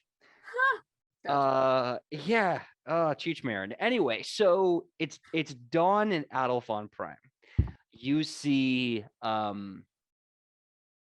the standing military kind of changing a shift as the city is reinforced, heavily militarized, exhausted, ready for war. They see you, and their defensive positions don't falter, but you can see they go, "Oh, thank God!" Like they look so relieved to see you all coming back in one piece. They are so. Ugh. Uh, what do you all do now that it's dawn and Adolf Prime? You had a very emotional night and a long walk through the rain. What do you do that you're back at Adolf Prime? I think at some point on the way back, Woodward is going to turn to Ichi. I really thank you for doing all the translating between you and Shionabis, because honestly, I had no idea what was going on. And when he got down to talk to me, I thought I had another Tobias situation on my hands. And I don't know if I'm ready for that. I felt like we were just friends and well, now we're friends and I just don't know. So you know what? I think it's best if anybody else is willing to tell the city, he's cool, but also he comes in a little hot. And I think we need to we just need to prep them for those meetings with him, Yeah, I get what you're saying. I don't really know what he said to me, but everyone else looked really nervous and I got nervous too. And he was proposing marriage. Yeah, that's that it's happened quite a few times already. And I don't know. It seems like a poor choice. Yeah. Well, here's the thing. You've got too much going on to be tied down right now. So at the very least, let's just be glad that he's not ransacking this city. But I think accepting the proposal is probably, not right now. Yeah, I don't think I'm for it, but I just wanted to talk it over to make sure I got the right vibes out of the conversation. And I just you know what? I think we need a drink at the end of all this. So I think maybe we go back to the Type and Pint when we get into town. How's that sound? Absolutely. I think somebody else can go talk to the politicians or whoever else wants some sort of answer. I don't really know what happened. See, we went up a tower and then do we tell people about the door thing? No. Can Alona do that all the time? Why do you need someone to talk to? I don't know if I like it though. Yeah. So I don't know. I'll just okay, cool. Somebody else can deal with that. What has the same effect, but takes a lot less mystical magical resources? Us getting a beer at the Type and Pint. Right. Yeah. See, that's what I'm saying. We just opened a different door. It just happens to be to a tavern. See, we talk about our feelings there. Right. Yeah. Done. I think, you know what? That actually probably been a good move for Zaka, but we weren't there. We were out in the middle of the forest and it was the middle of a war. So different times, different answers, but we'll see how this goes. And I think Woodward ends up going to the Type and Pint probably with Ichi. Yeah. As we make our way into the city, Ichi will find whoever is like a battalion leader or somebody who's kind of in charge and just be there's a lot to talk about. Just send whoever needs to know to the Type and Pint. We'll talk it out. I think Woodward just as he walks by, nonchalant is all fair in love and war, and that guy's got a few signals crossed and just keeps walking. Ilona's gonna jut her head into this and be like, hey guys, hey, Type and Pints and Agrippa upon a bear. Yeah. Yeah, it is. Not when they franchise. Oh god, what is it called? What was it? Oh, 7 gold coins. It's like a Chili's. 7 gold coins. What was it? Like a Chili's now? It was a 6 gold coins. 6 gold. No, I was drunk at the time. Woodward was drunk at the time. I'll go wherever that place is that I can get a drink, wishing it was a Type of Pint. Sure. Type and Pines, baby back ribs. You in Adolf Prime, you have the Public House number 1, which is the first government-funded public house for drinking and taverns. So you can go there. If you really want to go to the Type and Pint, and who could blame you? You could also go to Isawo at 6 in the morning and be like, knock, knock, yuck. Yo, teleport me to my booze hole. I'm sure that's a terrible term. You know it's what? A mouth. I want to see. I'm just going to see where that takes me. That'll be Woodward's swan song. Yeah. Isawo, take me to my booze hole. Walks in the door shuts behind him, and then we just figure out that story of where it goes. I mean, hold on. I'll make Sopranos that. At the end of You'll it, just never squeeze see me good. again. Okay. Isawo's just sitting there with like a book and like comfy pajamas and glasses and like tea, and he's like, and they're like, yeah, come in, chick. All right, now get out. I'm having my morning time. Right. Okay, great. I'm gonna be at the type and pint. Why not? I'm gonna ride this all the way through. I am in Yeah. a different city at the moment. Yep. And I'll be back when things when things settle down. We split the party across two separate ends of the continent, mind you. Adolphon Prime is the North Adolphon You continent. gave us this technology. I gave you the power, and look how we're using it. I love it. So Ichi and Woodward, you are having breakfast at the Type and Pint, which is basically the full English. You got beans and you got like 5 kinds of meat and bread and all kinds of stuff, and they're giving you like tea spiked like Earl Grey spiked with a kind of very like woody peaty scotch. They're giving you beer that's mixed with a bunch of spices, so it kind of tastes like a nice chai, almost like a chai beer, if that could exist. So you're getting a very nice good morning buzz on as the sun is just slowly rising in the south of Adelaide. I think at this point, Woodward slams a piece of paper down and he pulls out a quill and he looks at Ichi and goes, right, okay. So I was thinking about, with all the cities we've gone to, planning a pub crawl. But now that we have Isawo's door, I think we need to revisit this idea in a greater, expansive kind of thought process. So I'd love to hear, and like this camera like slowly pans out as we're like as we're just like chatting over how to connect the cities in the world's best pub crawl with Isawo's doors. Red string. Yeah. I am regretting myself, but I already wrote this down with 2 stars, so we're now going to have a one shot called Isawo's World Pub Crawl. Oh, Yes, love it. Love it. Hey, I So hate we that I'm could- doing that to myself, but we're gonna do that. It's So- essentially going to Epcot and drinking around the world. Right? Yes! It I is wanted to go. Never been. it is now up to 3 other people on this stream to actually settle the matter at hand.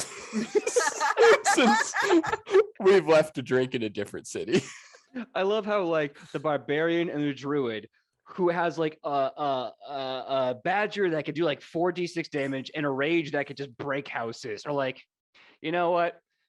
F this. Let's go get drunk at the other end of the continent. It's- Let's just Listen, go. I just hugged a man out of war. I mean, Alona did all the work, but you know. Touche. If you hadn't grappled him, I couldn't have done it. So like, A warm embrace meant more than you know. yeah. Yeah. And you grappled him with a nat 20, which means he wasn't gonna break out. So Right. like, no risk. Yeah. It was a perfect conflux of things. When it happens, it happens. So I want Ichi and Woodward to roll for me. Your choice of a fortitude save or a survival check. Meanwhile, the other 3 heroes of tomorrow, I want for you to tell me what you're going to be doing in Adolphon Prime, whether it's meeting with the heads of state, or anything else. I am going to go to Bowen. Okay. Ooh. Okay. Going to Bowen. Love to see it. Okay. And Alona, I'd invite Alona to come with me. Yes. Ooh, okay. We're having an elven girls' morning. I love it. Women's morning. We'll have brunch at the end, don't worry. That'd be on brand. Oh my god, I regret decisions. Yeah. Oh, you just got like little sister syndrome, and she is just like, oh my god. Michael Powell, what are you doing in Adolphon Prime? You said that it was raining earlier, right? Yeah, that was in the night. Now that dawn Yeah. has come, it's pretty dry. It's misty, Okay. but it's dry. Okay. No, I was gonna say, as we're coming back, I want to describe that Rufa. He had his dueling cape kind of just wrapped around him, kind of like a poncho. You know, his usual, facial hair was usually kept trimmed and everything is actually drooping, and he wasn't saying anything at all during the entire trip back. Kind of a, if you want to say, he was in kind of a dark mood. Yeah, I'm imagining like a damp otter, but like Yeah. like a salty damp otter with the mustache all that. Yeah. Yeah. One of the things he's gonna do is he's definitely gonna take care of some of the logistical work of this war, but I also want to tack on. He's gonna go over to it will be either Bernie Dominus Yes. or Lofin's darn it. Lofin Sempris. Lofin Sempris. Give me one. Which one do you want to talk to? Well, he's going to be doing something that we've discussed a long while back. You might have forgotten, but Probably. I kind of want to get that ball rolling now. Proposal. You have a No, proposal? just Ian? me. No, Okay, I so thought he was going to propose to Dominus. Oh, so you want to meet with Dominus and Lothin, correct? Yeah. Okay. Yeah, it has been a while. We'll see where this goes. Okay. I'm gonna PM you something. Sure. PM me that. While we're doing that, Ian and Sam, what are your roles? Oh, it was. Can I ask one question? Mm-hmm. And I don't know if I need to spend a hero point to get this information or not. Is this a roll on whether or not I'm getting drunk? Yes. Do I have to roll? Now it depends. If you roll fortitude, you don't have to roll if you want to be drunk. You can be drunk all you want. Oh, great. Okay, cool. So Woodward's drunk. Yeah, we're doing shots at this point. Yeah. I mean, because I realized here's the thing: is I want to play a Hooch 11 gnome, but my fortitude save is actually rather high, and it's not actually giving me too many fun moments at this point. I'm at the point where I'm rolling with like a plus 13 to my fortitude save, so it's like same. I'll save it for poisons, but like this is a acceptable poison. Okay, so you both rolled fortitude instead of survival. Just want to make sure. I did, yeah. Cool. Okay. So really fast, let's do a quick scene on the two of you. So you're in the typing point, and the staff is just sitting there watching you guys get like schmammered at like 9 a.m, and they're like, I'm kind of impressed. I mean, it's a commitment for sure. Commitment, but honestly, like they're drinking like they hate their livers, and just both of you are just having fun. So what do you do being drunk? I think Woodward at this point, I think he actually approaches to a certain extent. He approaches Ichi about an idea as they're kind of going through their pub crawl and stuff, but kind of comes up to an idea of like,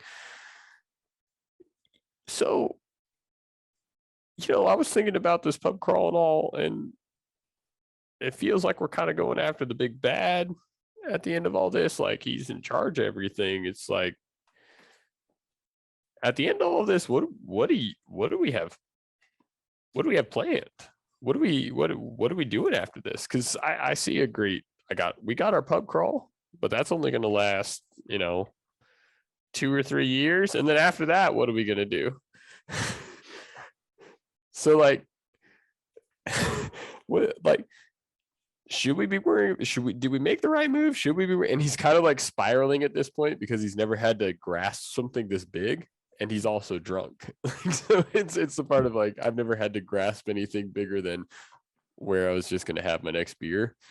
But now we're dealing with something way out of his mindset. Woodward, those are a lot of thoughts for such a small gnome. But I accept them because we've been drinking heavily and also saving the world. Good question. Well, I mean, I have a career. You've seen me do. Well, once you've wrestled like giant bugs in the forest, it wasn't a bug, it was a crab. Crabs are just the bugs of the sea. Yeah, sea bugs. Yeah, sea bugs. I mean, is it exciting? I want the next generation to be stepping up. You remember, like, Pangolina really needs a chance to shine. What about a franchise? Right. Yeah. No, I get that. I think yeah, I guess you got more, right? You got things outside of this. You got people and people to raise up. You got a theater, right? You got a whole Oh, career to be moving yeah. forward with this. I mean, you've got people, right, Woodward? I guess I do now. Who? But like I gotta Yeah. figure out where you're all going. But I mean, like, back at your gnome home, what do you got going on over there? Why'd you leave? Oh shoot. You're talking about Molly Moss?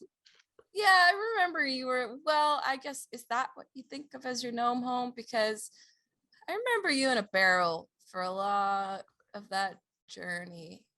Yeah. Well, there's a reason I probably shouldn't be seen around Molly Moss. Mm. But like we all have those cities, right? Those places that would like kind of skirt around the outskirts is the best. But I don't know if I want to go back. I already had the chance, right? And I spent it in the pickle barrel, and I'm Yeah. not entirely sure that's needed again. I thought you were kind of doing method research for, like bourbon aging or something. Oh, right. Yeah.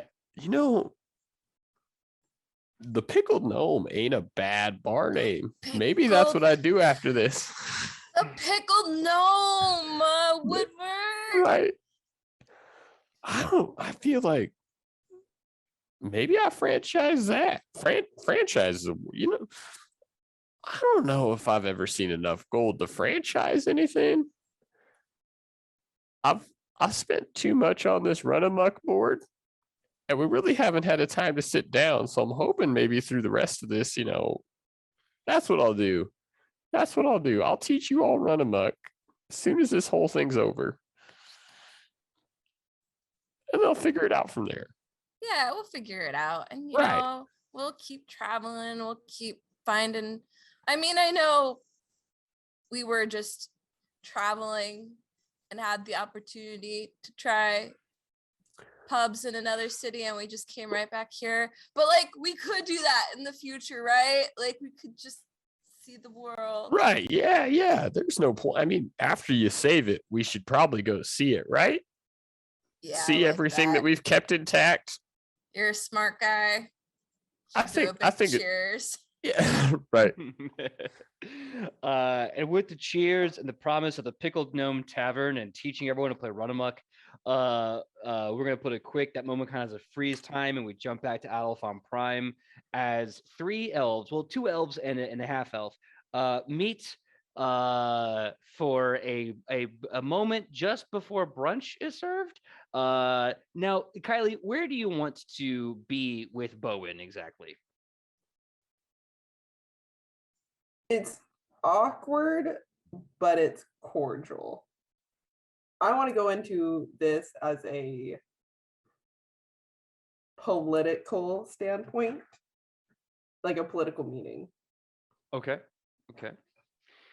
So it's a political meeting. Do you actually want to go to one of the many amazing outdoor cafes for brunch? Do you want to meet somewhere serious, like maybe inside of her home with her study? Where do you want to go? Oh God, no, I don't want to be in public. I don't want to be in public with this woman. Okay. All right. So do you want to go to Bowen's private home in her study with her study, effectively speaking? She wouldn't be at her office this early. It is where she sleeps. It's this giant, right. 3-story apartment where in the baseline it's her work office. That's right. Yeah, we'll go to her home. Okay. So you go to her wonderfully resplendent apartment that is 3 stories tall. I guess it's a condo or a house at this point. And she greets you. She's wearing, of all things, a white fluffy robe with a giant, fluffy, hood, and she's got the white satin eye thing on, but it's slid up here. and she only has like her one arm opening the door. The other arm has not crystallized yet, and she's looking at it and she goes, sorry. um, I have been in meditation for 4 hours. I'm just getting out of it. How can I help you, dear sister? I didn't mean to like wake you or anything, but like we got problems. She's gonna push open the door, walk in. Of course, yes, please make yourself in. Do you want to go to my study directly? I have scotch ready. Sure. Great, lovely. And then you start to see so Alona, you're seeing this tall woman, this Tilda Swinton-esque woman slowly grow a left arm made entirely out of ice as she takes off her morning robe, and she's wearing this like white silk sleeping gown, and she hangs it up and she goes, "Hello, you must be the cleric. Worshipper of Afra. Welcome to my abode. How can I help you?" Well, I got some good news and I got some, I guess, okay news as well. It's debatable. Oh, smashing. Black Spirit Tribe is no longer an issue. Good. He has joined us instead. And she's gonna look at Alona.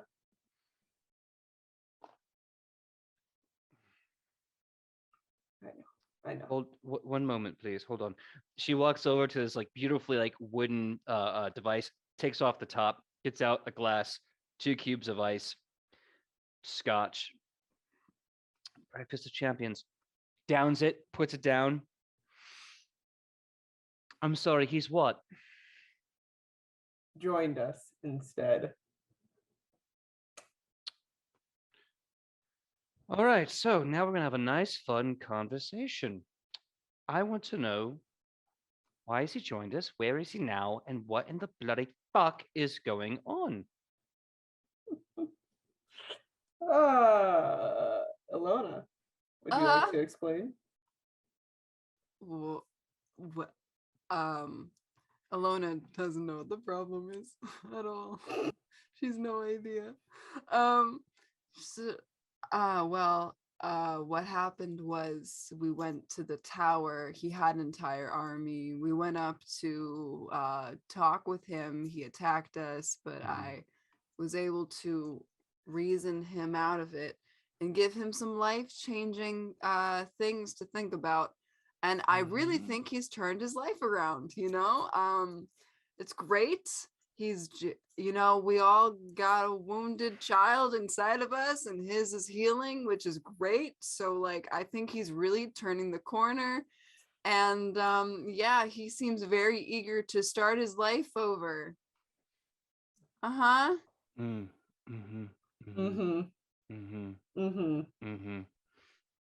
All right, so Alona, let me ask you something, dearie. Do you like communications? I mean, I like when people communicate because 99% of living beings' problems is miscommunication. Of course. I'm learning this. I'm knowing this. I'm embodying the need to be better. Do you know how many standing military officers are currently residing within these city walls? No. Do you know how many soldiers, militia, old men street fighting for money, and other situations and other soldiers that we currently have residing in Adolphon Prime? No. Here's the thing. I do. She puts the glass down. We have over 572,135 in total. That's including those being brought to us by 4 different countries. They all have been told the orcs are a militarized threat and a counter-aggressor. They are ready to kill them. Now I have to let 5,000, you know the number. I now have to let them know that they are now their allies. I don't mind that they're allies. Quite frankly, I kind of like their edge. But the point is that now we have to figure out how to communicate this with 500,000 people. Do you have a solution for me? Well, it shouldn't be that hard to begin with in the first place, because the whole point of this war wasn't everyone against all orcs. It was everyone against this one invading force.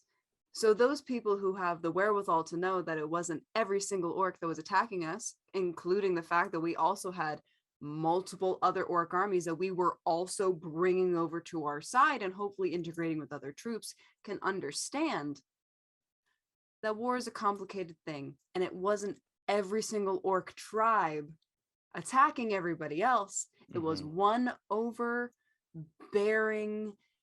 kind of creepy, acid fire crazy dude brainwashing a bunch of people and forcing them onto the rest of the world. So I feel like if we come from that angle, we'll be just fine. Hopefully most sane people will be able to understand that and separate, a generalization from the truth. Sure. Yeah, I wish I lived in a world where generalizations were easy to quell. However, I do live in a world where smart people exist. Thank Afra for that. Yes, thank you, goddess, for that. I like her. She's actually very spunky. She gets it from me.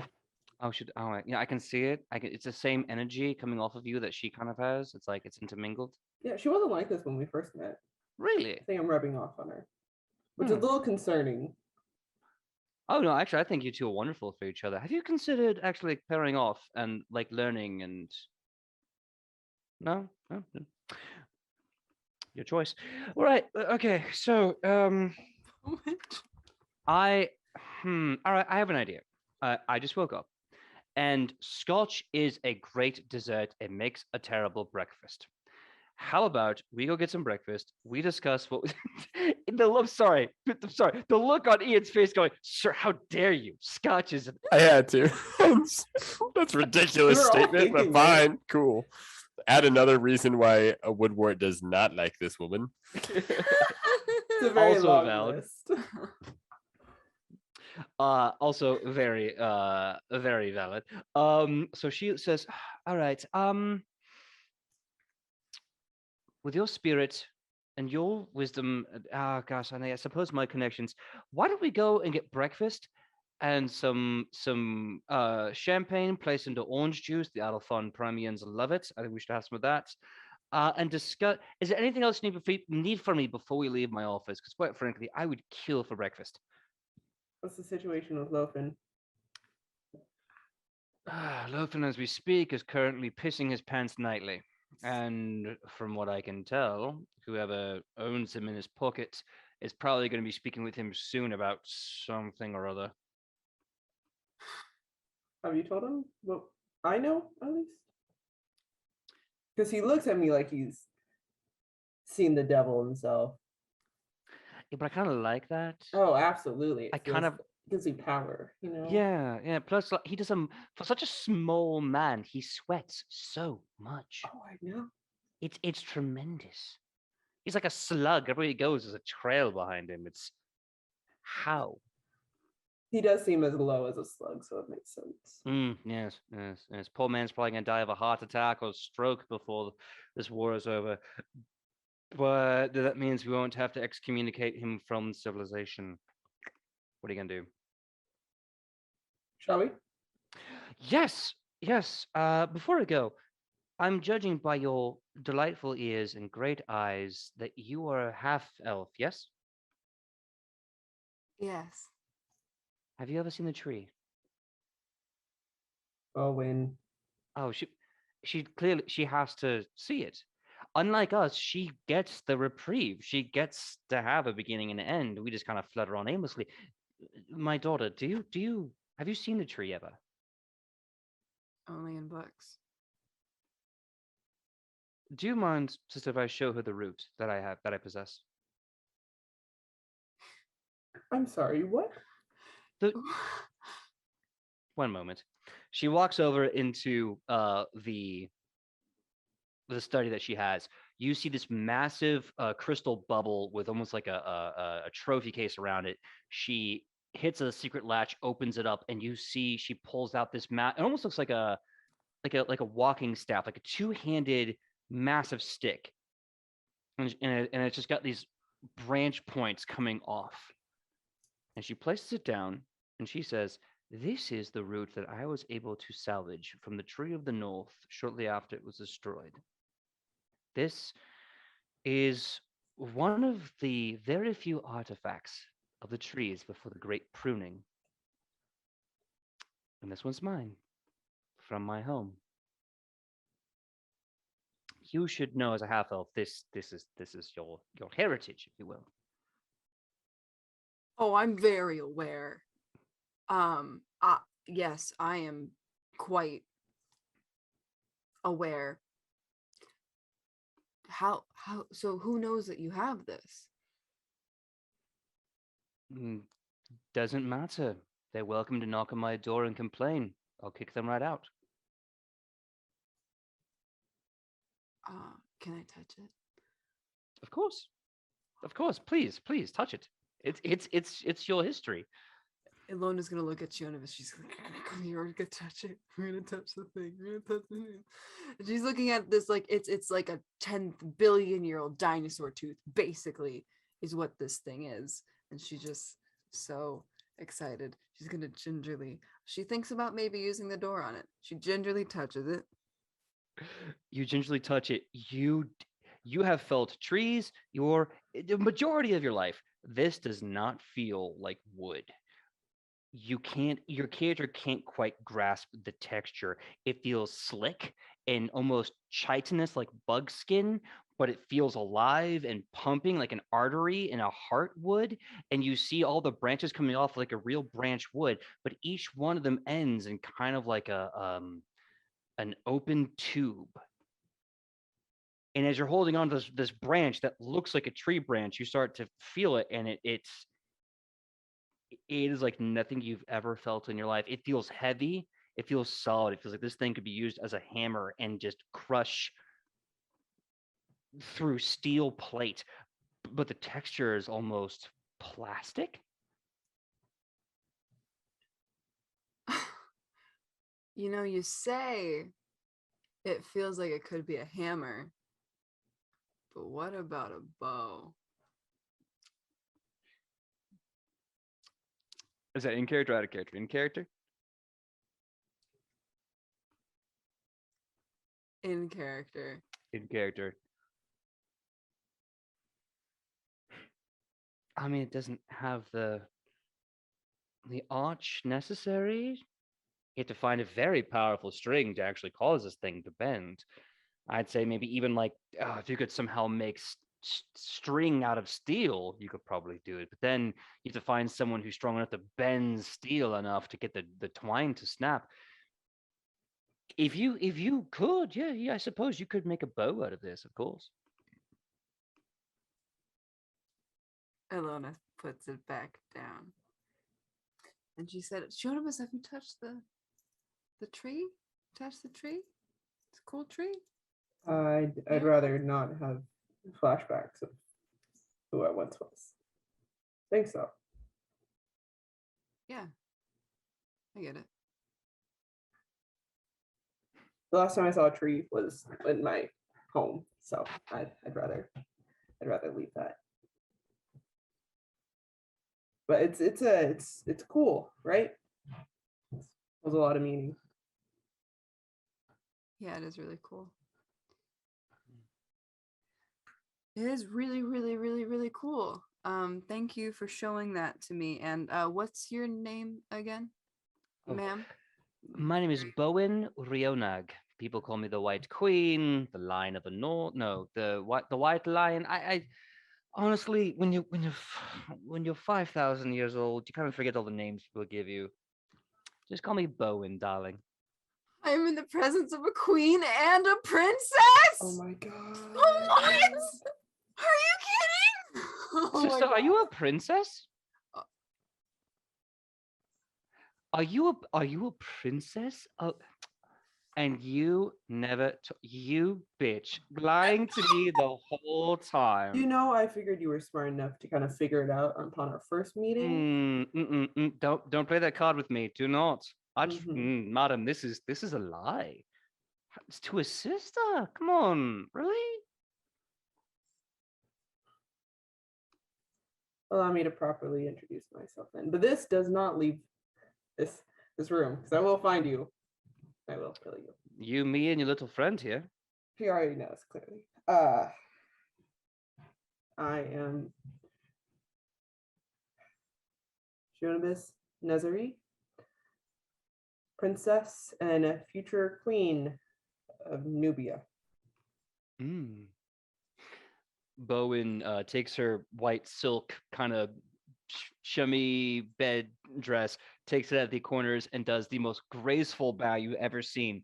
And she says, "My liege, I am Bowen Riona, great ice witch of the north, queen of the White Citadel, mother of Larian Voss, and the master of the tree fallen to the north. I call you sister for good or cold. I thought it was just like a friendly banter between very few. But it is such a pleasure to finally meet more elven royalty."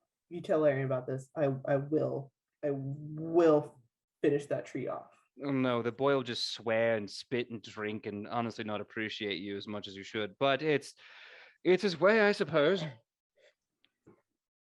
Can we get food? Can we get food? Brunch, mimosas. You all like thin pancakes? They make these great thin pancakes with fruit, sometimes food like bacon if you want it. It's really delicious. Yes. All right. Let's go have brunch. Honestly, I need a mimosa like 20 minutes ago. Let's go.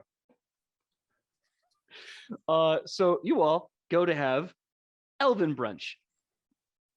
And really fast, we're gonna cut back to Agrippa upon Aubert. It has been a handful of hours, probably about the same amount of hours it's been for brunch and a few other things to happen. And so, effectively speaking, the time has come to end your meal and your many boosts. You're very drunk. It's like 10 o'clock in the morning, and you're leaving the type and pint. What do both of you do?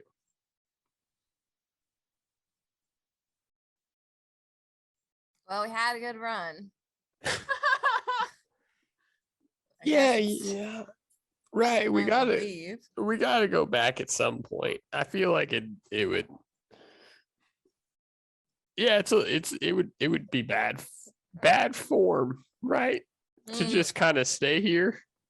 Yeah. I mean, this place is great, but if we had it all the time, I feel like it wouldn't be as good. Although we can have it all the time because of that. But I think you're at something. I think you're here, like, right. You got a thing going there. Let's say this here and now. And Woodward slaps down the map of what is eventually going to become the world's largest pub crawl. And he circles the type and pint.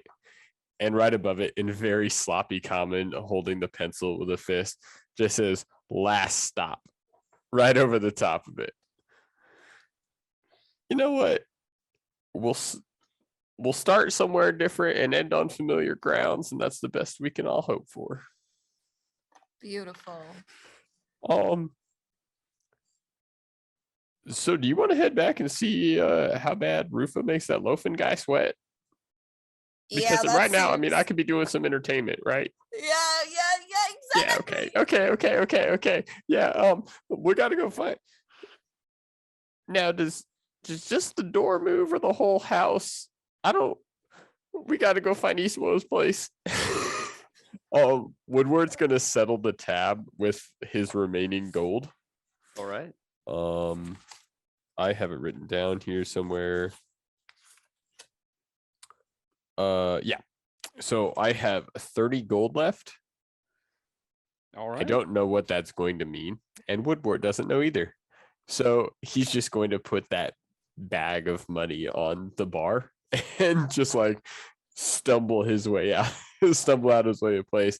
And as soon as he gets to the street, he's going to do his tried and true method of finding anybody in a city, which is screaming Isabo's name at the top of his lungs until he finds the door. So you come So you first of all you put the gold down, and the typing pine is like, does he know this whole thing costs like 5 gold? I find whatever he puts down is good enough. Over or under, the gnome's earned whatever he wants to pay us. I feel kind of bad. Don't. We've given him like 75 gold drinks for free from a poem. The man can give us 30 gold. So you go stumbling out, and the typing pine's just like, literally, whatever you want to pay us is fine. And as you go stumbling out, and you're shouting Isua's name, and as you're looking up and shouting, and you're looking up the sky, something unusual is kind of cresting the horizon. And you keep staring. Give me a survival check, Ian and Sam. Ooh. Oh no. I'm going to use my assurance. Survival's there. I have a dirty 20. I also Ooh, have yes. assurance for survival, which would be at 18. I love that your assurance is a dirty 12. Like, that's awesome. So you both look up, and your trail of thought, even though it's a little drunk at like 10 in the morning, is that's a lot of smoke. Where's all that smoke coming from? It's a big column of smoke. Wait, where are we geographically speaking? Wait a minute, that smoke does not look fresh.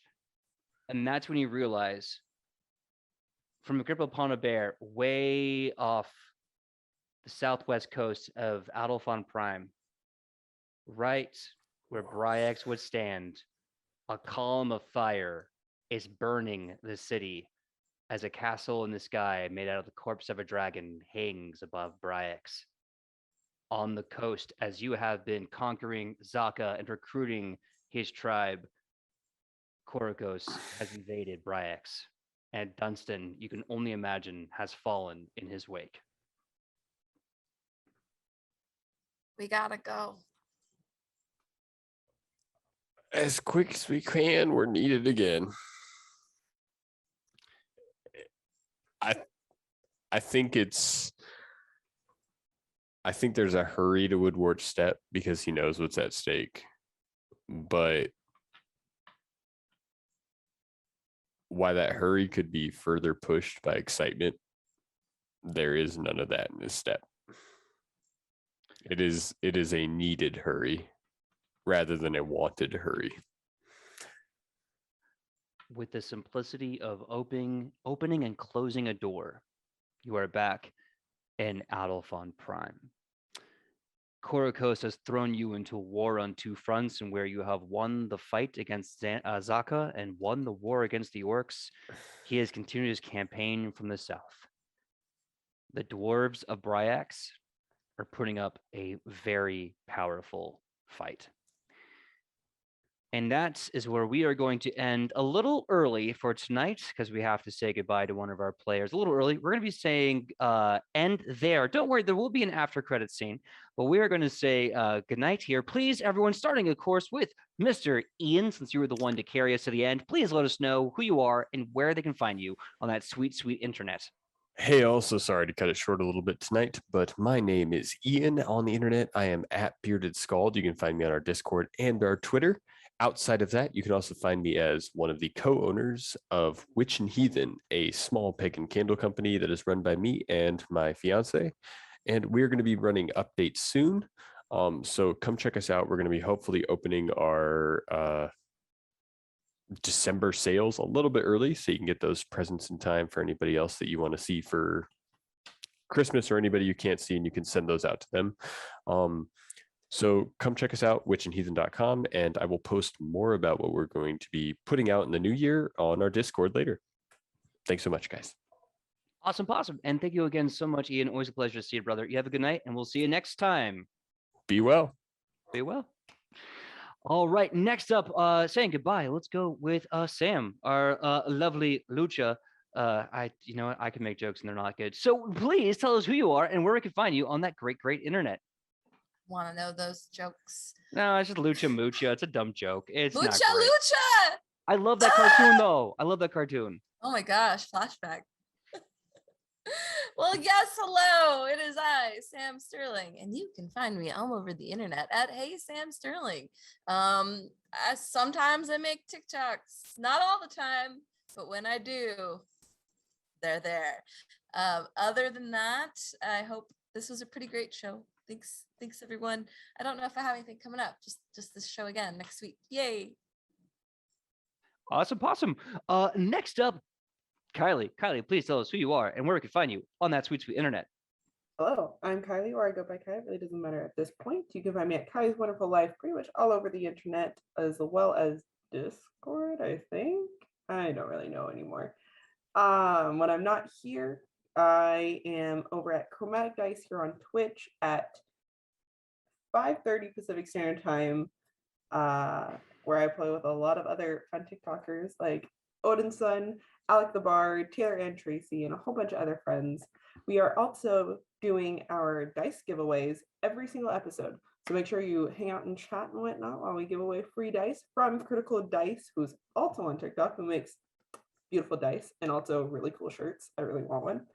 And I'm currently on a hiatus for my other campaign, which is on Sundays, while my DM is going to have his baby very soon, and we're very excited. So that campaign is on hold until beginning of December, I want to say. So I'll keep you guys posted on that. But yeah, that's me. All right. And Sidney, please tell us who you are and where we can find you on that sweet internet. Hello, my name is Sidney Rubino, and you can find me everywhere on the internet at Sidney Rubino. Everywhere. I have a YouTube channel where I read stories. I'm going to get back to that hopefully in December. I was going to do it in November, and then I was like, I'm tired. So for my sake and for the sake of making good quality content instead of just making content for the sake of creating content, you can go watch my old stories because they're still just as good and they're still just as interesting. And in December, I will have something fun for you to enjoy. But until then, I'm here every Wednesday, and I love these folks. And thanks for a really great episode, guys. Yeah. Thank you all. My name is PJ Megaw. You can find me all over the internet at PJ Megaw, Facebook, Instagram, TikTok, Twitter. You can find me, confront me. Let's have fun. I'm going to make this brief. Mondays, tabletop rolls, 7 to 9 p.m. We're playing Strength of Thousands. Benji the Basenji, just a little dog who wants to play do stage magic. Come check that out. Tuesday, me and Michael at the table. We're not going to have an at table this Tuesday. We're going to be dark. So, have fun. Do whatever you want to do. Wednesdays, 8 p.m. Pacific Standard Time, Edge of Legend.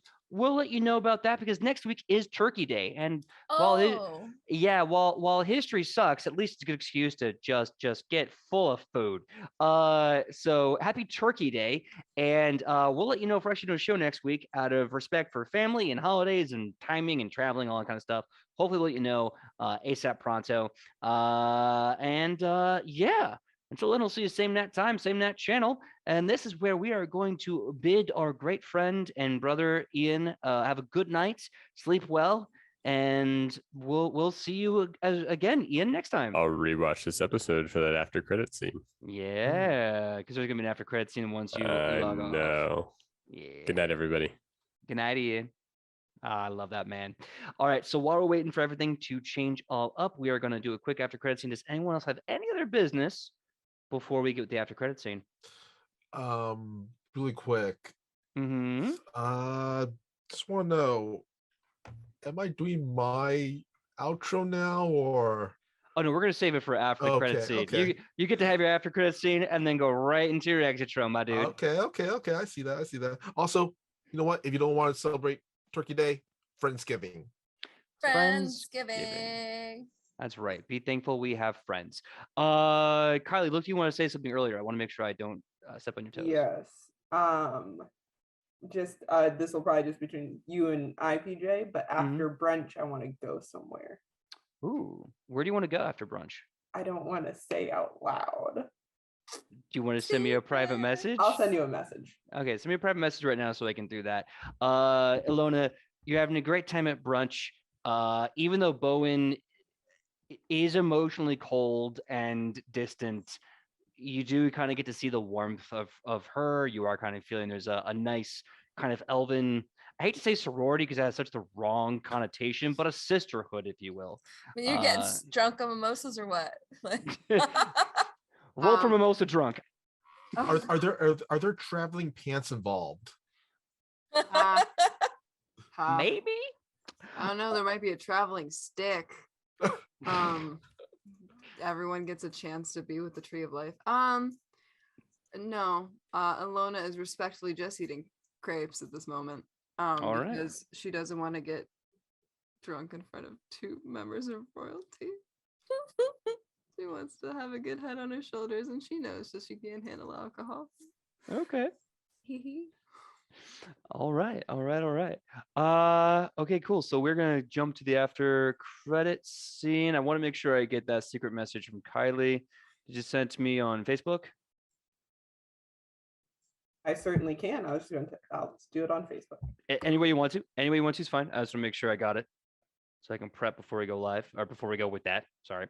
But while you're doing that, let's get into a man who's been very, very patient this entire time, Michael. So you are meeting with, of course, Master Dominus, Lothan Sempris, and obviously Jessica Ford, who is there in town already. And that seems to be about it. You can't quite get anyone else up here, but they're all kind of sitting in a room around a table in chairs. Dominus kind of seems politely confused. Sempris is sweating through his toga or his tunic, and you can see Jessica is just kind of reading a book about law. What do you do? Can I say it's one of those long tables and Rufa's sitting at the head of this said long table? Sure. Absolutely. And I'm going to say also at his right, he has a little pot with, let's say, 8 incense sticks in it. Okay. Mm-hmm. And before I'm guessing they're going to be, we're going into this thing, Rufa lights them. Okay. They look at you, they see the incense. There's a silence as they are awaiting the next move. Master Dominus is just kind of looking confused again. And Jessica Ford is, you see him like looking at a book, trying to understand what's about to happen. Lothan is just basically a chihuahua with house guests, just shaking and angry. Mm-hmm. Well, I almost forgot to say, in Rufa's right hand, he's just running a particularly large gold coin back and forth from over his knuckles. Mm-hmm. Friends. And then he looks at Lothan. Birds.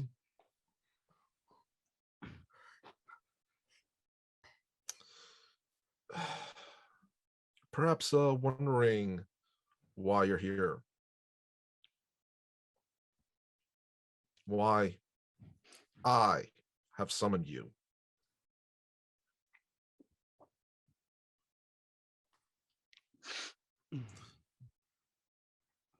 You probably know that the current state of the world, we're in, I want to say, a turning point. Things are changing.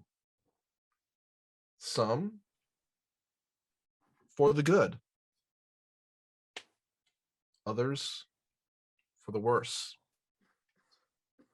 We have, I guess you could say, new heroes, but also very new threats.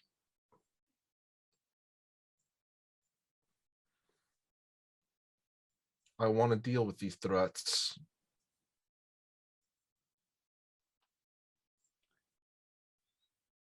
Master Dominus starts to nod, kind of understanding what you're getting at, and he says, I'm sorry, are you trying to tell me you want me to be part of a proactive clandestine offense? Well,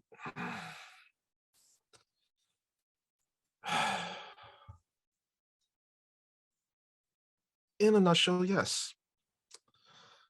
these new threats, if they are objects that pose a danger to the people of this world, we must record, store, and research such items.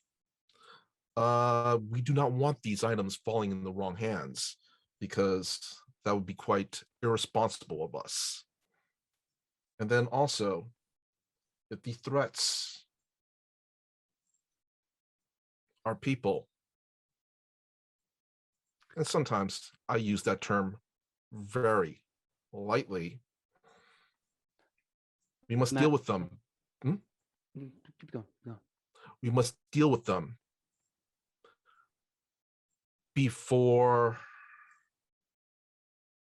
they become a world threat, as we're seeing with our current situation. Master Dominus puts a hand on the table, slowly stands up. Master Rufa, my policy has always been progressivism, diplomacy, open communication, the people before the battle. I will not stand by and be part of a kill squad. Thank you for your time. I respect your position. I understand your position. I cannot in full conscience support it. With your permission, I'll be leaving this conversation now. I understand, and I will admit I am disappointed. If your aim is to control the world quietly, you will not be the first man to do so, and your disappointments are just beginning. But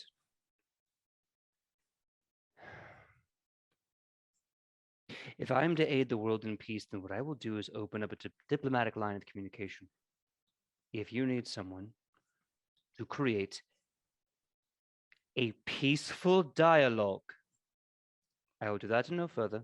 I will not participate in any sort of assassinations, clandestines, or have any money or resources I have allocated for this. But if you need to have a place where such people can be removed for discussion, I will create a safe place where communication can occur. And that's all I can offer you, Master Rufa. Do you accept this? Of course. And honestly, that is always that should always be our first objective. Smashing. You will have one time to call in this favor. If you ever want to get drinks, I'll be a friend. If you want to talk diplomacy, I will be an ally. If you wish to talk war, I cannot be your friend. Until then, everyone have a lovely day. If you'll need me, I'll be hunting. I need to get out some frustrations. And Master Dominus leaves the room. You see Justicar Ford going, unfortunately, such measures go against many global codes of authority. By my pact with Iodex, by the God that I serve, the book that I deem holy, and the one thing that I have given my life to, which is peace through law and not oppression by force, I cannot abide this. Thank you very much for your time. My loyalty is the Platinum Hammer, as well as Iodex, prevents me from being a part of this. If you wish to find someone more inclined to clandestine conversations, I can give you a list of recommendations, but I cannot be a part of this. Would you like a list of operatives from the Platinum Hammer that I know would be willing to abide? That'll be much welcomed. And when you say oppression, I do not seek oppression. I seek to aid. I seek to support. But there are dangers in this world that are growing daily that we must eventually deal with before they overtake this world. You see Justicar Ford stand up, his book, which has been attached by a heavy chain, kind of pulls the book in by his side, and he says, I may agree that there are threats to this world ever looming, ever mounting. That is why we swear our oaths. The mouth of the demagogue is always loud, but the hand of the tyrant is silent. Oppression is done in the shadows, above or below. Think on those words, Master Rufa, and may a clandestine organization keep us in a peace the loud, such as myself, can ill afford. Lofen, you have a pleasant evening. You smell like cheese. Take a shower. Rufa, thank you for your time. I shall leave you. And before he's gone, Rufus just gonna reply. Wherever there's light, there's always shadow. At the very least, may that shadow be beneficial. You see shadows start to encroach into the room, and coming out of the shadow, you see a hobgoblin rubbing their eyes. The darkness agrees that eyes must always be peering from shadows, so that those who walk in the sun need not fear them. Hush, Snagglefoot is at your service. We shall be the eyes in the shadow, the knives in the dark. Let them fear the darkness as all things should. Rufus going to reach in his coat, take out a rolled up parchment. This is the names in this on this parchment it's not involved in this current war we are in. So there's no need for his eyes to see this. This is unrelated to the Green War. The darkness needs not report this to Korokos. You need nothing of Korokos this meeting, but you will have the dagger in the dark. Mhm. Hush, Snagglefoot will be part of this. Lofen, do you wish to be part of this? Lofen looks up at Rufa. I'm sorry, sir. You had a great message, a great monologue. Please, could you continue? Rufus gonna before he continues, he's gonna toss the rolled up parchment over to Snaggletooth, Mm-hmm. just so she has it and she'll deal with it later on. Mm-hmm. And Rufus looks over at Lofen. Sadly, I was hoping those other two would ally themselves with us. At the very least, we know they are not going to be our enemies. Hopefully, they will not be a hindrance. My lord, master of birds, you cannot praise good leadership and then be mad when it is incorruptible. But there are some that can be. We have a list of dark parties with sharp knives, and Snagglefoot said that they are very, very good at their job. And I clearly am morally flexible. I suggest we take all the assets in the group that we know of under your recourse and start getting, if I may be so bold as to suggest, globally assertive. I happen to know in every corner, even in the world of the righteous, there's a little bit of shadow in the darkness. The Platinum Hammer's Isle, although incorruptible, has a few that like to dance in the shadows. I'm sure you know about those across the Grand Divide, but what about those in Acadia and in Shalator? In the twisted city of Shalator, what about those beyond the Yes. Iron Wall, whose knives kill dissonance? I know them. I can introduce Yes. us. Yes. I agree. We must find allies for our cause, but also we must always remain vigilant and always hold ourselves accountable.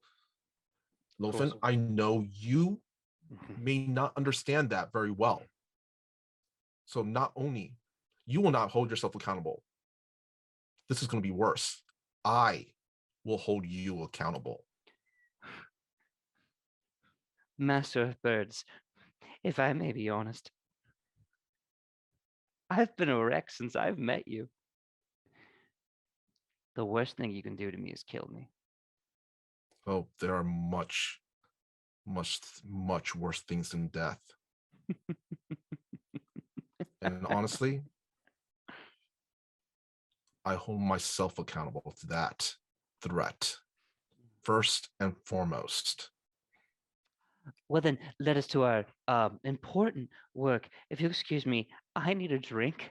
This is the only place I felt safe in quite a while, and my hands are shaky, and I'd like to go have lunch. Would you like to join me for lunch? No, don't do that. I'll get to the work. I'll get some names. With the names that Jessica Ford gave you and some of the resources that Dominus allowed, I can put you in the room, sir. Thank you so much for your time, sir. Wilfin, Mm. no, from this point on, there is no safety. There is only gentle death that awaits us if we are lucky. More likely than not, it will not be gentle. And with a heavy, pregnant pause, bathing in those dark words, like a plant at night when it rains and how cold that water is, Lofen slowly removes himself.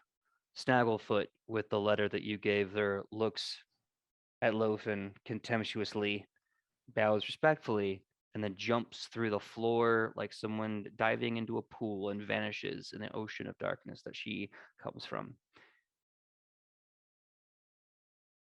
And the steps to creating your, shall we say, commission, one step stronger to fruition. For the last few minutes, we're going to cut to a temple where the air reeks of incense, too acrid to be holy, mostly just to numb the senses, where no windows are allowed to see the sunlight, for no time should let you know how much is spent. For a man with one red eye and one blue eye and a four-leaf silver clover on their lapel is walking around their temple, making sure the gold is flowing and the odds are not. And in this moment, they stop and they look at the door as a familiar form crosses the threshold once more. You know, after the last time you were in here, I thought we were done for sure. But here you are again. You really like playing the game, don't you? You can't get rid of me that easily. Oh no, why would I ever want to get rid of you? You're lots of fun. I make you lots of money, that's for sure. I can't complain. I'm here, I'm making money, I'm basically immortal, I'm bored. So the question is, what's the game to be with you then? Looking for a favor. Oh, I like favors. That's the best kind of game. So you want favors? What do you want then? Correct me if I'm wrong, otherwise direct me to someone who can help. I need eyes on someone continuously. Your husband that we brought back from the ninth Seraph? No, we're not worried about him. All right. At least not right now. Mm. There are bigger issues. Sure. So give me a name and I'll go from there. Zaka. Do you mean the bloke that you lot were having a nice fucking kumbaya earlier with? Oh, that was adorable. That guy, you just made friends. Oh, the wee lad's having a great cry. You sure? You know, I would be okay with it if I hadn't, found an ear in his camp when I first met him. Mm. Yeah, the wee lad does love his trophies. All right. I'll do a sneaking and a looking. Hold on a second here. I think he reaches in and he pulls out like one of those little like Mr. Moneybag kind of lenses, I think it's called a pince nez, and he gives this to you and he says,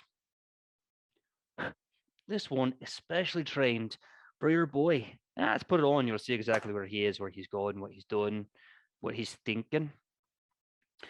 So you want a favor? You want this in exchange for something? What do you want? What do I want anymore? All right, here's what we're going to do. So, I want you to go back, of course we have a chance, go back to Nubia and bring me back a souvenir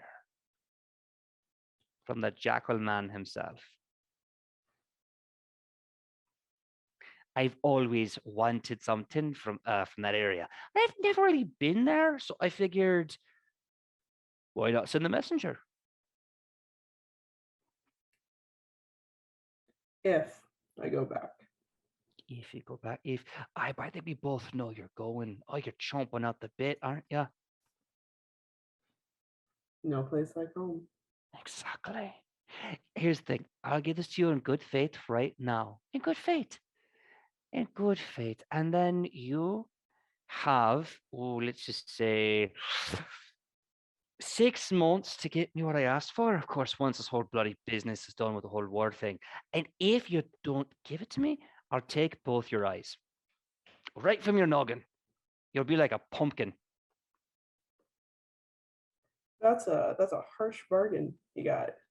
Well, I am from the grip upon a bear. There's 3 things you like: harsh bargains, the wee folk that give us the harsh bargains, and a really good aqueduct system. But that's relevant. So, how much is keeping tabs on a wee bastard like him worth to you? Is it worth your eyes to see?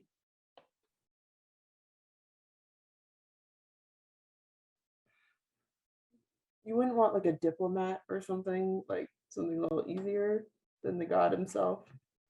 No. I think we both know the old man likes to work alone. He doesn't really have diplomats. He has more like underlings, or it's like I almost feel like it's a corporate structure sometimes, like a corporate. It's a pyramid scheme. I hate that we're the same person. I love that we're the Anyway. same person. Let's do this.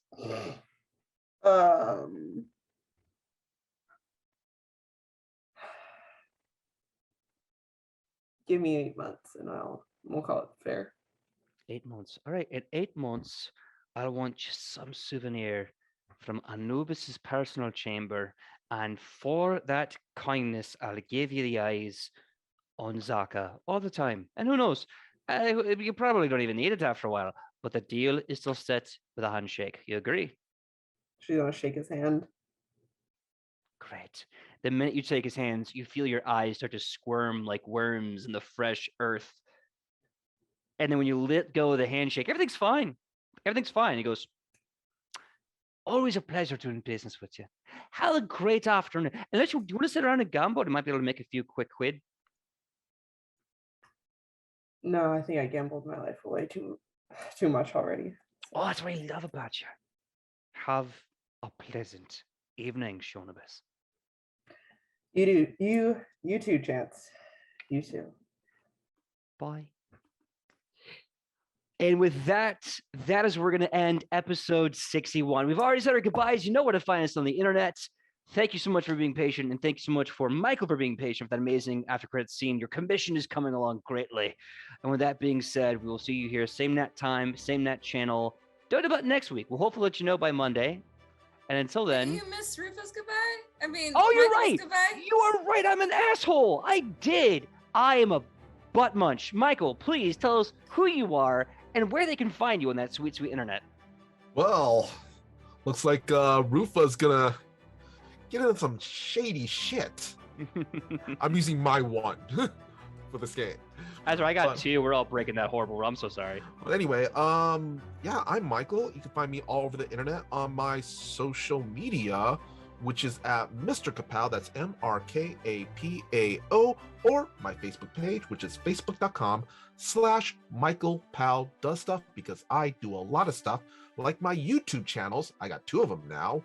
One is for TTRPGs called Fantastic Tales of Adventure, and the other is about horror called Dastardly Tales of Horror. And yeah, since next week is Friendsgiving week, pretty much everything, all the shows that I'm on is kind of up in the air at the moment. So if you follow me on my Facebook, that's where I'm probably going to post what's going to be going on next, if anything, next week. Absolutely. And again, Michael, thank you for your patience. I'm so sorry my brain is in 30 positions.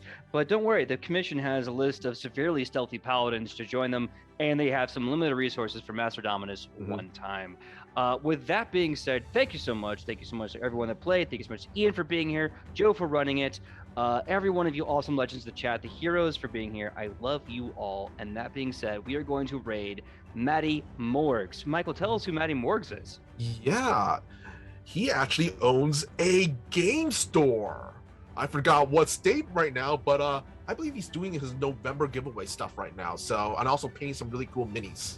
Oh, that's so cool. Oh man, good get. So everyone, Michael, what is our rallying cry? What should we shout as we go to Matty Morgs together? Let's just go with, we're digging ourselves into a hole. Nice. Digging ourselves into a hole, everyone. All right, everyone, we're gonna be rating in 3, 2. Love you all. Thank you so much for coming. Good night, everybody.